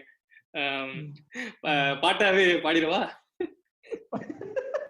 பாடுங்க பாடுங்க, வெயிட்டிங். பொழப்புக்கு கடல்ல ஓடுறோம் நாங்க, தொப்பைக்கு கடல்ல ஓடுறீங்க நீங்க, காசு பணம் சேர்த்து வச்சு எங்க புட்டிக்கிட்ட பணம் தர என்ன பண்ணுவீங்க? அதுவும் அந்த பாட்டு ஃபுல்லாவே தான். இதுவும் ஒரு லைன். அதுல ஏசி போட்ட பாத்ரூம் என்ன வரும் போங்க, அதுதான் எனக்கு மெயின். ஏசி போட்ட பாத்ரூம்ல என்ன வரும் போங்க, தண்டவாளம் கிட்ட ஒதுங்குவோம் நாங்க. இதுக்கு மேல அந்த இதை வந்து என்னடா அப்படின்ற மாதிரி அந்த அவங்க லைஃப் ஸ்டைல் இருக்குல்ல, இந்த லைஃப் ஸ்டைல் அவங்கள வந்து நம்ம அசிங்கப்படுத்தல. பட் என்ன அப்படின்னா, நீங்க வந்து உங்களுக்கு எதுவுமே இல்ல, நாங்க கஷ்டப்படுறோம், நீங்க கிடைக்கிறதெல்லாம் இவங்களுக்கு வந்து அது எவ்வளவு பெரிய பிரிவிலேஜ்ன்றது இருக்குல்ல. சந்தோஷங்கிறது வெல்த்ல மட்டும் இல்ல, எல்லா இடத்துல இருக்கும் சந்தோஷமா தான் இருக்காங்க அப்படிங்கிற மாதிரி அவங்களோட லைஃப் ஸ்டைல அவங்க என்ஜாய் பண்ணி சொல்றாங்க அப்படிங்கிற மாதிரி இருக்கும். அதான், கடல்ல வெயில்ல உப்பு எடுப்போம் நாங்க, தயிர் சாதம் சாப்பிட உப்பு கேக்குறீங்க நீங்க. கல்லறைக்கு பக்கத்துல வாழ்றோம் நாங்க, பாடகட்டி போனோம் போனா மூக்க பொத்துறீங்க. மல்லிப்பூவும் இங்க பூத்தா மீன் வாசம் வீசும். இது எல்லாமே அந்த அவங்க என்ன சொல்றது, இந்த இது இது இது இது வந்து ஆக்சுவலா என்ன சொல்றது, இது கம்யூனிசம் சோசியலிசத்துல தானே இதெல்லாம் வரும். அண்ணா இட்லி வச்சு சொன்ன மாதிரி இவங்க வந்து இதை வச்சு சொல்லியிருக்காங்க. இன்னொரு விஷயம், ஆக்சுவலா எனக்கு வந்து இந்த பாட்டுடைய லிரிக்ஸ் வந்து நம்ம கிட்ட நீங்க சொன்ன மாதிரி அத வெறும் லிரிக்கா சொன்னா நம்மளுக்கு புரியுறத, நம்மளுக்கு வந்து அது என்ன பாட்டுனே தெரியாது, அதோட ஃபீலே இருக்காதுன்னு நம்ம சொல்றோம்ல. சோ அந்த லிரிக்ஸ் வந்து நம்மளுக்கு கொண்டு சேர்க்கிற அந்த மியூசிக் இருக்குல்ல, அந்த மியூசிக் டைரக்டர் டச்னு சிலதெல்லாம் இருக்குல்ல. எனக்கு வந்து ஒரு சில பாட்டு இப்ப நம்ம இந்த எபிசோடுக்காக நான் பாத்துட்டு இருக்கும்போது ஒரு திடீர்னு ஒண்ணு ஸ்ட்ரைக் ஆச்சு. இந்த தைய தையா பாட்டு ஆக்சுவலா ஷாருக் கான தமிழ்நாட்டுல ஒரு 89 அதுக்கப்புறம் 88க்கு அப்புறம் பிறந்த 90s கிட்ஸோக்கு வந்து பயங்கரமா இன்ட்ரோடியூஸ் பண்ணி விட்டது அந்த பாட்டு தான். நம்மளுக்கு வந்து அப்பெல்லாம் இந்த தைய தையான்றது ஒரு பயங்கரமான செலிப்ரேஷன் சாங் ஆக்சுவலா. அந்த பாட்டுல வந்து ஒரு லைன் வரும், ஒரு வானவில் இருமுறை வருவதில்லை, அது வந்து போன ஒரு சுவடும் இல்லை, ஒரு தண்டவாள ரயில் தாண்டி போன குயில் பாடி போன குரல் கலைவதில்லை அப்படின்னு வரும். இது லைன் வந்து நல்ல லைன் தான். ஆனா எனக்கு இதுல டக்குன்னு பிடிச்சது என்னன்னா, அது தாண்டி போன குயில் கலைவதில்லை அப்படின்னு சொன்ன உடனே அந்த ட்ரெயினுடைய ஹார்ன் சவுண்ட் இருக்குல்ல, அது வந்து ஒரு குயிலோட வாய்ஸ்ல வரும். அது நீங்க இன்னொரு தடவை நெக்ஸ்ட் டைம் கேட்கும்போது கேட்டு பாருங்க. தண்டவாள ரயில் பாடி போன குயில், இது பாடி போன குரல் வந்து கலைவதில்லை அப்படின்னு ஒண்ணே அந்த ரயில் வந்து ஒரு குயில் வாய்ஸ்ல அப்படியே நீ பூன்னு ஒரு விசில் அடிக்கும். அது ஒரு மாதிரி அந்த ஃபீல் செமையா இருந்துச்சு அதை கேட்கும்போது. அங்கதான் என் தலைவன் விளையாண்டுருக்கான். அதே மாதிரி இந்த பாட்டு ஆக்சுவலா இந்த டச்ன்னு சொல்ல வரல, பட் அந்த மியூசிக் உடைய இன்டென்சிட்டிக்காக சொல்ல வரேன். இந்த அசுரன் படத்துல வா அசுராவா பாட்டு இருக்குல்ல, ஆமா, எனக்கு அந்த பாட்டை வந்து நம்ம ஒரு ஹெட்செட்ல போட்டு கண்ணு மூடி கேட்டோம்னு வச்சுக்கோங்களேன், அந்த ஒரு 3 நிமிஷம் இன்டர்வல்ல அவர் வெட்டுறது ஞாபகம் வரும். அதானே, வெட்டுறது ஞாபகம் வரும்ன்றது ரெண்டாவது, நம்மளுக்கே வெட்டணும் போல இருக்கும். அப்படிங்கிற மாதிரி இருக்கும். வடிவேலு வந்து எம்ஜிஆர் படம் பாத்துட்டு இருக்கப்ப இந்த தலைவா கேட்ச் பிடி தலைவா அப்படின்னு தூக்கி போடுவாங்கல்ல, அந்த மாதிரி தூக்கி போட்டு அதுல நம்ம அருண்ராஜா வாய்ஸ் வேற, கபாலில ஒரு பாட்டு பாடினாலும் கூப்பிட்டு வச்சு கத்து கத்து நல்லா அடி வயித்துல இருந்து அவர் லிரிக்ஸ் எழுதுவாரு, டைரக்டர் வேற எல்லாமே பண்றாரு அவரு. சீரியஸா? ஆமா. அதுல இந்த பாட்டுல ஒரு லைன் வரும், பேத பார்வை வேர்வை போல ஊறி போன உலகிது அப்படின்னு. அந்த லைன் செம்மையா இருக்கும். அதே மாதிரி பழகி பழகி கெடுக்க நினைக்கும் கலைகள் களையும் வரம் இது அப்படின்னு. சரி, நீங்க வந்து அசுரன் தொட்டதுனால என்னால பரியரும் பெருமாள் தொடாம இருக்க முடியாது. வாங்க வாங்க அந்த பாட்டு வாங்க. நான் எதை சொல்றேன்னா, நான் யார் பாட்டு எனக்கு ரொம்ப பிடிக்கும். ஆமா, யூஸ்வலா அந்த படத்துல மத்த பாட்டுலாம் ரொம்ப ஃபேமஸ். நான் யார் வந்து நீங்க நோட் பண்ணி பார்த்தா ரொம்ப டீப்பான மீனிங்ஸா இருக்கும். நான் யாருன்னு உனக்கு தெரியணுமா, நான் யார் யாரெல்லாம் ஒடுக்கப்படுறாங்கன்னு நீ உனக்கு தெரியல தானே அப்படின்னு கேக்குறாப்ல. ஓகேவா? அதுக்கு சொல்றாரு, இங்கெல்லாம் யாரு சாதி பாக்குறான்னு கேக்குறவங்களுக்கு. அதான் அதுக்கு அவர் சொல்றாரு, ரயில் தேடி வந்து கொல்லும் நான் யார், பூக்கும் மரம் எங்கும் தூக்கில் தொங்கும் நான் யார், நதியில் செத்த மீனாய் மிதக்கும் நான் யார், குடிசைக்குள் கதறி எறிந்தால் நான் யார். அப்புறம் தேர் ஏறாத சாமி இங்கு நான் யார், உன் கை படாமல் தண்ணீர் பருகும் நான் யார், ஊர் சுவர் கட்டி தூரம் வைக்க நான் யார், மலக்குழிக்குள் மூச்சை அடக்கும் நான் யார். ஏங்க இதை விட அவங்க படுற அவ்வளவு வலியையும் அவ்வளவு கஷ்டத்துலயும் ஒரே பாட்டுல யாரால சொல்ல முடியும்? ஒரு 8 லைன்ல 8 லைன் ஒவ்வொன்னும் ஒரு சிச்சுவேஷனுக்கு ஒரு லைன் அவ்வளவுதான். அதுவும் 4 வார்த்தையில சுவர் கட்டி வைக்கிறது, தண்ணி கைப்படாம தர்றது, மலைக்குழியில வந்து டெய்லி சாகுறது, தனித்தனி ஊரு சேரி எல்லாத்தையும் அந்த மரத்தை வந்து எல்லாரும் நம்ம எப்படி சொல்றோம் அப்படின்றதுக்காகவே பூக்கும் மரத்தில் தூக்குமாட்டி, அது என்ன லைன் திரும்ப சொல்லுங்க? பூக்கும் மரம் எங்கும் தூக்கில் தொங்கும் நான் யார். நீங்க எல்லாம் அது வெறும் மரம் பூ பூக்குது காய் காய்க்குதுன்னு பேசிட்டு இருக்கீங்க, அந்த மரத்துல ஃபுல்லா தூக்கு போட்டு நாங்க தொங்கிட்டு இருக்கோமே. நாங்க தூக்கு போட்டு தொங்குறது மட்டும் இல்ல, தூக்கு போட்டு தொங்குன மாதிரி ஸ்டேஜ் பண்ணி கொலை பண்ணிருப்பாங்க அந்த படத்துல பார்த்தாங்க. அத சொல்லுவாரு. அப்புறம் நதியில் செத்த மீனாய் மிதக்கும் நான் யாரு, காரணம் என்னன்னா தண்ணிக்குள்ள வச்சு அந்த தாத்தா வந்து கொல்லுவாரு. குடிசைக்கு கதறி எறிஞ்சது, குடிசை கொடுத்தது யாருன்னு நம்மளுக்கே தெரியும். அதுக்குள்ள நம்ம டீப்பா இல்ல அந்த படத்துல ஒரு சீன் வரும். இல்ல அதான் சொன்னேன், நானும் அதான் சொன்னேன். Okay okay. ஆமா சரி, சிரிச்சுட்டுலாம் சொல்லக்கூடாது, பட் சொல்றேன் ரொம்ப சீரியஸான விஷயம். பட் இருந்தாலும் ஆமா ஆமா கரெக்ட். ஆமாங்க, நான் இந்த பாட்டை அப்பயே மென்ஷன் பண்ண நினைச்சேன், மறந்துட்டேன். இந்த ரீசெண்டா கேட்ட பாட்டுகள்ல வந்து இந்த பாட்டுல இந்த லைன் நான் வந்து ரொம்ப பயங்கரமா எனக்கு பிடிச்சிருந்துச்சு. யாரு வந்தாலும் இல்லைன்னு சொல்லாம பூமி எல்லாருக்கும் எல்லாம் தரும், ஒரு சின்னோண்டு பூச்சிக்கு கூட பூ பூத்து தேனா தரும். இந்த பாட்டு தெரியுதா? தெரியல எனக்கு. தெரியலையா? இந்த பாட்டு கேட்கல? தெரியல.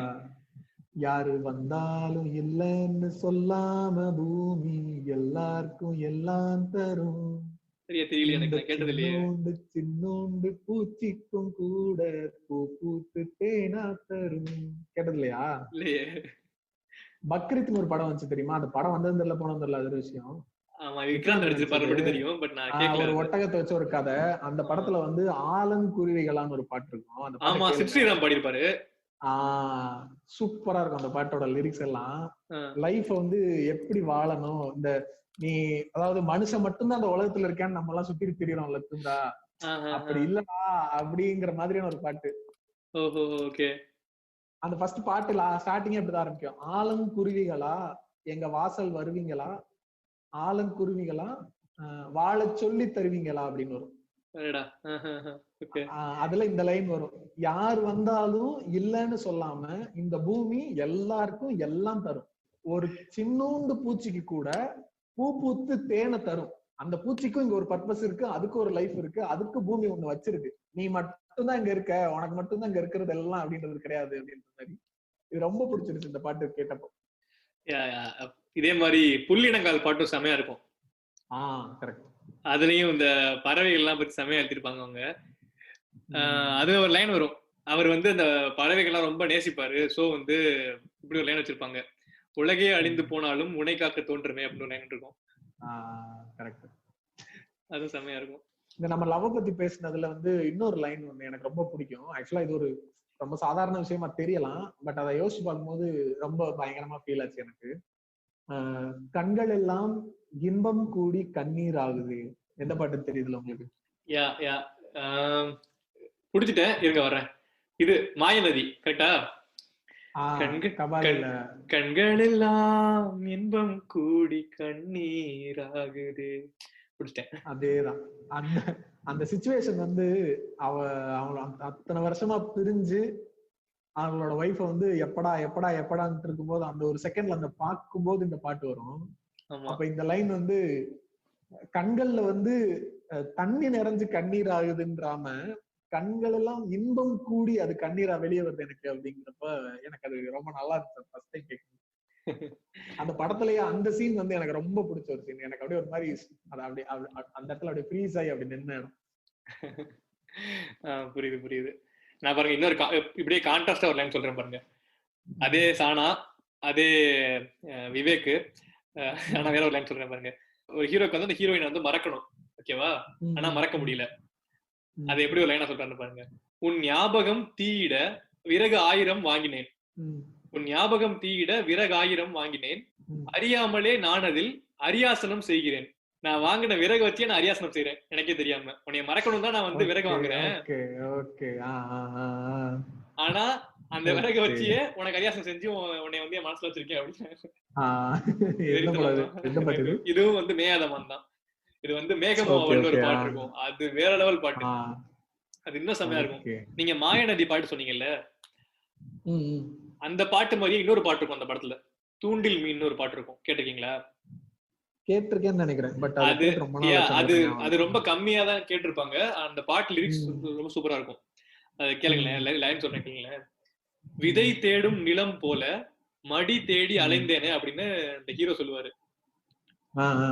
அதுக்கு அந்த ஹீரோயின் சொல்லுவாங்க, மடி மீது குடியேற அழைத்தேனே அப்படிம்பாங்க. அதுக்குதான் அவனை கூப்பிட்டேன் அப்படிங்கிறாங்க. ஹீரோ சொல்றாரு, பகலினில் நிலவை போல் உனக்குள் மறைந்தேனே அப்படிங்கிறாரு. அதுக்கு பௌர்ணமி வரும் இந்நாள் இரவிலும் பகலானேன் அப்படிங்கிறாங்க. வெறித்தனமா. ஆக்சுவலா இந்த மாதிரி கான்வர்சேஷனா போற இதெல்லாம் வந்து ரொம்ப நல்லா இருக்கும்ல. ஆமா, நிறைய பாட்டு இந்த மாதிரி இருக்கும்.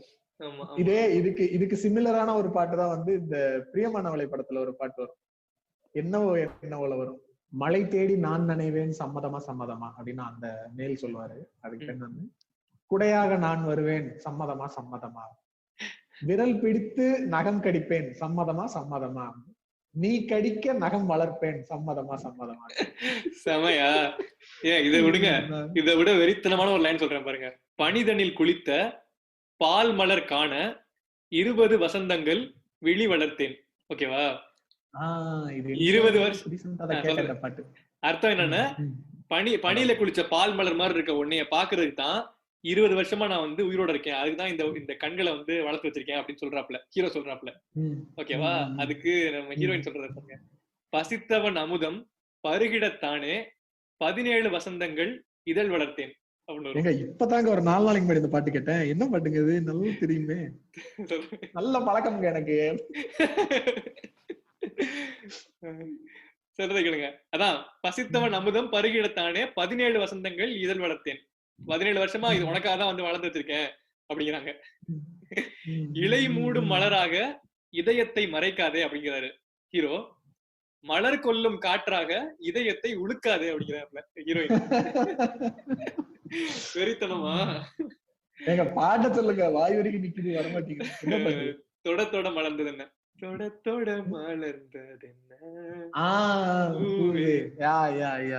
சீரியஸ்லி ஆமா, நல்ல பாட்டு. இப்பதான் ரீசெண்டா தான் கேட்டேன். ஆமா, இது இப்படி ஒரு கான்வர்சேஷன் யாரை எதிர்பார்க்க முடியும்? ஆக்சுவலா நிறைய கான்வர்சேஷனல் சாங்ஸ் இருக்கு தமிழ்ல. பழைய பாட்டுல எல்லாம் நிறைய இருக்கு. ஆக்சுவலா டக்குனு லிரிக்ஸ் ஞாபகம் வர மாட்டேங்குது. நம்ம சொன்னது கிட்டத்தட்ட எல்லாமே ஓரளவு புது பாட்டுகள் தானே, ரொம்ப ஓரளவு 80s 90s கூட நம்ம போற நிறைய வந்து புதுசா தான் சொல்லியிருக்கோம். அத ஒரு எபிசோடா கூட பண்ணலாம். எனக்கு தெரிஞ்சு நம்ம பழைய பாட்டுகள்ல இருக்கிற லிரிக்ஸ் எல்லாம் எடுத்தோம்னு வச்சுக்கோங்களேன், நிறைய சூப்பரா இருக்கும். பல கிரிஞ்சுகளும் இருக்கும், அது வேற விஷயம். ஆனா இந்த மாதிரி ரசனைகள் வந்து செம்மையா இருக்கும் அதுல. இந்த கான்வர்சேஷனுக்கு இன்னொரு இது வந்து இந்த நினைத்து நினைத்து பார்த்தேன் 7Gல இருக்குல்ல. ஆமாப்பா, செம்மையா இருக்கும். அதுல வந்து ஃபீமேல் வெர்ஷன் ஒன்னு, மேல் வெர்ஷன் ஒன்னு இருக்கும். அதுல ஃபர்ஸ்ட் வெர்ஷன் மேல் வெர்ஷன், அதுக்கு பதில் வெர்ஷன் வந்து அந்த ஃபீமேல் வெர்ஷன். ஐயோ, அந்த லைன் அப்படியே அது வந்து பக்கத்துல வச்சு படிக்கணும். அந்த ரெண்டையும் செம்மையா இருக்கும். அந்த ரெண்டும் தெரியும். நீங்க வேணா பையன் சொல்றத சொல்லுங்க, நான் பொண்ணு சொல்றத சொல்றேன். ஓகே.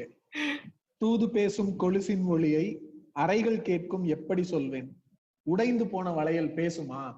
அதாவது உன்னோட கொலுசின் ஒளியை வந்து எங்க போச்சுன்னு இந்த ரூம் எல்லாம் கேட்குமே, நான் என்னன்னு சொல்லுவேன், அந்த உடைஞ்சு போன வளையல் வந்து சொல்லுமா பேசுமா அப்படின்னு அந்த ஆண் கேட்பாரு. அதுக்கு நம்ம அந்த லேடி சொல்லுவாங்க, தூது பேசும் கொலுசின் ஒளியை அறைகள் முழுதும் ஆண்டுகள் சொல்லும் உடைந்து போன வளையலின் வண்ணமா அப்படின்னு வரும். அதே மாதிரி இன்னொரு லைனு. ஆக்சுவலா ஃபர்ஸ்ட் நான் இந்த கான்டெக்ஸ்ட் நம்ம சொல்லிடுவோம். ஆக்சுவலா இந்த படத்துல வந்து லவ் பண்ணி எல்லாம் செட் ஆகி ஓகே நம்ம 2 பேரும் சேர்ந்து வாழலாம்னு நினைக்கிற ஒரு சிச்சுவேஷன், பல கஷ்டங்களை தாண்டி நினைக்க போற ஒரு சிச்சுவேஷன்ல ஒரு ஆக்சிடென்ட்ல வந்து அந்த ஹீரோயின் வந்து இறந்து போயிருவாங்க. அப்போ வந்து அந்த ஹீரோ வந்து ஒரு பயங்கரமான டிராமாவுக்கு போயிருவாப்ல. அப்பதான் இந்த சாங் வந்து வரும். ஸோ அதுல வர்ற லைன் தான் இது. உள்ளங்கையில் வெப்பம் சேர்க்கும் விரல்கள் இன்று எங்கே, தோளில் சாய்ந்து கதைகள் பேச முகமும் இல்லை இங்கே. இதுக்கு அந்த ஹீரோயின், அதாவது அவங்களுடைய ஆத்மாவா அவங்க சொல்ற பதில் சொல்லுங்க, நீங்க சொல்லுங்க. அதுக்கு நான் சொல்றேன் பாருங்க. உள்ளங்கையில் வெப்பம் சேர்க்கும் விரல்கள் உந்தன் கையில், தோளில் சாய்ந்து கதைகள் பேச நமது விதியில் இல்லை. செம்மையான ஒரு ஒரு கான்வெர்சேஷன். இது வந்து தனித்தனி பாட்டா கேட்டோம்னா நம்மளுக்கு ஆக்சுவலா தெரியாது. பேக் டு பேக் ஃபர்ஸ்ட் பாட்டு ரெண்டாவது பாட்டு கேட்டோம்னு வச்சுக்கோங்களேன். ஆமா. அடுத்த லைன் முதல் கனவு அந்த லைன் சொல்லுங்க. கரெக்ட். முதல் கனவு முடிந்திடும் முன்னே தூக்கம் கலைந்ததே. அதுக்கு இந்த அம்மா சொல்லுவாங்க, முதல் கனவு போதுமே காதலா கண்கள் திறந்திடு அப்படிம்பாங்க. நம்மளுக்கு இந்த விதியில இல்ல சேர்றது, நம்மளுக்கு வாய்ச்சது வந்து இந்த வெறும் கனவு மட்டும்தான், போதும் கண்கள் திறந்துட்டே இருக்காத கண்ணை திறந்த வாழு அப்படின்ற மாதிரி. இது ஒரு பயங்கரமான ஒரு லைன். அகைன் நம்ம நாமுத்துக்குமாரோடைய மேஜிக் தான் இதெல்லாம். சொன்னேன்ல, இப்ப நாமுத்துக்குமாரோட ஸ்பெஷல் என்னன்னா, அவர் வந்து ரொம்ப காம்ப்ளிகேட்டடான வேர்ட்ஸா யூஸ் பண்றது இல்ல பாத்தீங்களா. ரொம்ப சிம்பிளான வேர்ட்ஸ், ரொம்ப சிம்பிளான எமோஷன்ஸ், பட் வந்து டீப்பான மீனிங் தருது. அதுதான் வந்து எனக்கு அவர் ரொம்ப பிடிக்கும். இப்ப நிறைய இப்ப வைரமுத்து எடுத்தீங்க அப்படின்னா, நத்திங் அகைன்ஸ்ட் ஹிம், பட் வந்து அவர் சொல்ற வார்த்தைகள் வந்து ரொம்ப காம்ப்ளெக்ஸா இருக்கும்.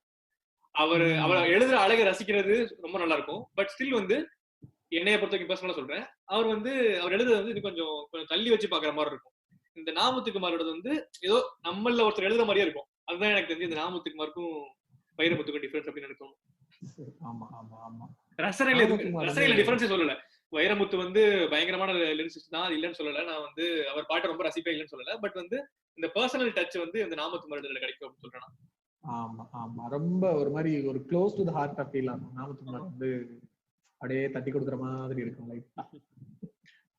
இன்னொரு பாட்டு இத பத்தி கண்டிப்பா பேசணும் இந்த எபிசோட்ல நினைச்சிட்டு இருந்தேன். ஒரு சிச்சுவேஷனை பாருங்க. ஒரு தலைவி இருக்காங்க, அந்த தலைவி வந்து தலைவனை மிஸ் பண்றாங்க, பார்க்க முடியாம வந்து ஃபீல் பண்றாங்க ரொம்ப. அதுக்கு ஒரு அகநானூருக்கு போயிட்டீங்க நீங்க. ஆமா, தலைவி தலைவனாலே அப்படிதான். இல்ல இந்த பாட்டோட செட்டப் அப்படிதான் இருக்கும். சொல்றேன். Okay okay. அந்த தலைவி சொல்றாங்க பாருங்க, அன்பு நாதனே நீ அணிந்த மோதிரம் வளையலாகவே துரும்பென இழைத்தேன். நீ அணிந்த மோதிரம் வந்து வளையல் ஆகிற மாதிரி அந்த அளவுக்கு வந்து இழைச்சிட்டேன், துரும்பா இழைச்சிட்டேன் அப்படிங்கிறாங்க. அடுத்த லைன் சொல்றாங்க கேளுங்க, அந்த மோதிரம் ஒட்டியானமாய் ஆகும் முன்னமே அன்பே அழைத்தேன். அப்படியே இதெல்லாம் எப்படிங்க எழுதுறீங்க அப்படிங்கிற மாதிரி இருக்கும். இதே மீட்டர்ல இன்னொரு பாட்டு, தலைவன் வந்து தலைவி மிஸ் பண்ற மாதிரி. சரியா? இது எல்லாருக்கும் தெரிஞ்ச பாட்டு தான், பட் சொல்றேன். நாட்குறிப்பில் 100 தடவை உந்தன் பெயரை எழுதும் என் பேனா, எழுதியதும் எறும்பு மொய்க்க பெயரும் ஆனது என்ன தேனா. எப்படி தலைவிக்கு ஒரு தலைவன் ஒண்ணு சளைச்சவர் இல்ல அப்படிங்கிற சொல்றாங்கல்ல. என்ன திடீர்னு அந்த ஜோனுக்கு போயிட்டீங்க நீங்க? சரி விடுங்க. ஆக்சுவலா இன்னொரு ஒரு விஷயம் வந்து நம்ம இதுல தொடர்ந்து நினைச்சேன். எனக்கு வந்து இந்த ஜாலியான பாடல்கள்லயே சில பயங்கரமான லிரிக்ஸ் எல்லாம் இருக்கும். அதுல இப்போ ஒரு பாட்டு எனக்கு வந்து அதுல ஒரு வருத்தம் என்ன அப்படின்னா, நம்ம உதித் நாராயணன் இருக்காருல்ல, அவரை வந்து அவரை பாட வச்சு நிறைய லிரிக்ஸ் நம்மளுக்கு புரியாமலே பண்ணாங்க. ஆக்சுவலா ஒரு நல்ல சிங்கர் தான், அது இல்லைன்னு சொல்லல. பட் அந்த ப்ரொனவுன்சியேஷன் வரலன்றப்ப அந்த பாட்டோடைய அந்த ஃபீல் மீனிங் எதுவுமே இல்லாத மாதிரி ஆயிடும். இப்ப நான் அந்த பாட்டை வந்து நான் பாடி காட்டுறேன், உதித் நாராயணன் பாடுன மாதிரி பாடி காட்டுறேன். அந்த லிரிக்ஸ் என்னன்னு நீங்க கண்டுபிடிங்க. அந்த பர்வண்ணம் திண்ணத்து வைக்குது மேகம் வெள்ளக்கி பக்குது சோகம் நீ வா. இந்த பாட்டு என்னன்னு உங்களுக்கு கன்ஃபார்மா தெரியும். பாடுற லிரிக்ஸ் என்னன்னு நீங்க சொல்லுங்க பாப்போம். அதோ பாரு வானம் துணித்து வைக்குது மேகம் விலகி போகுது சோகம் நீ வாவா.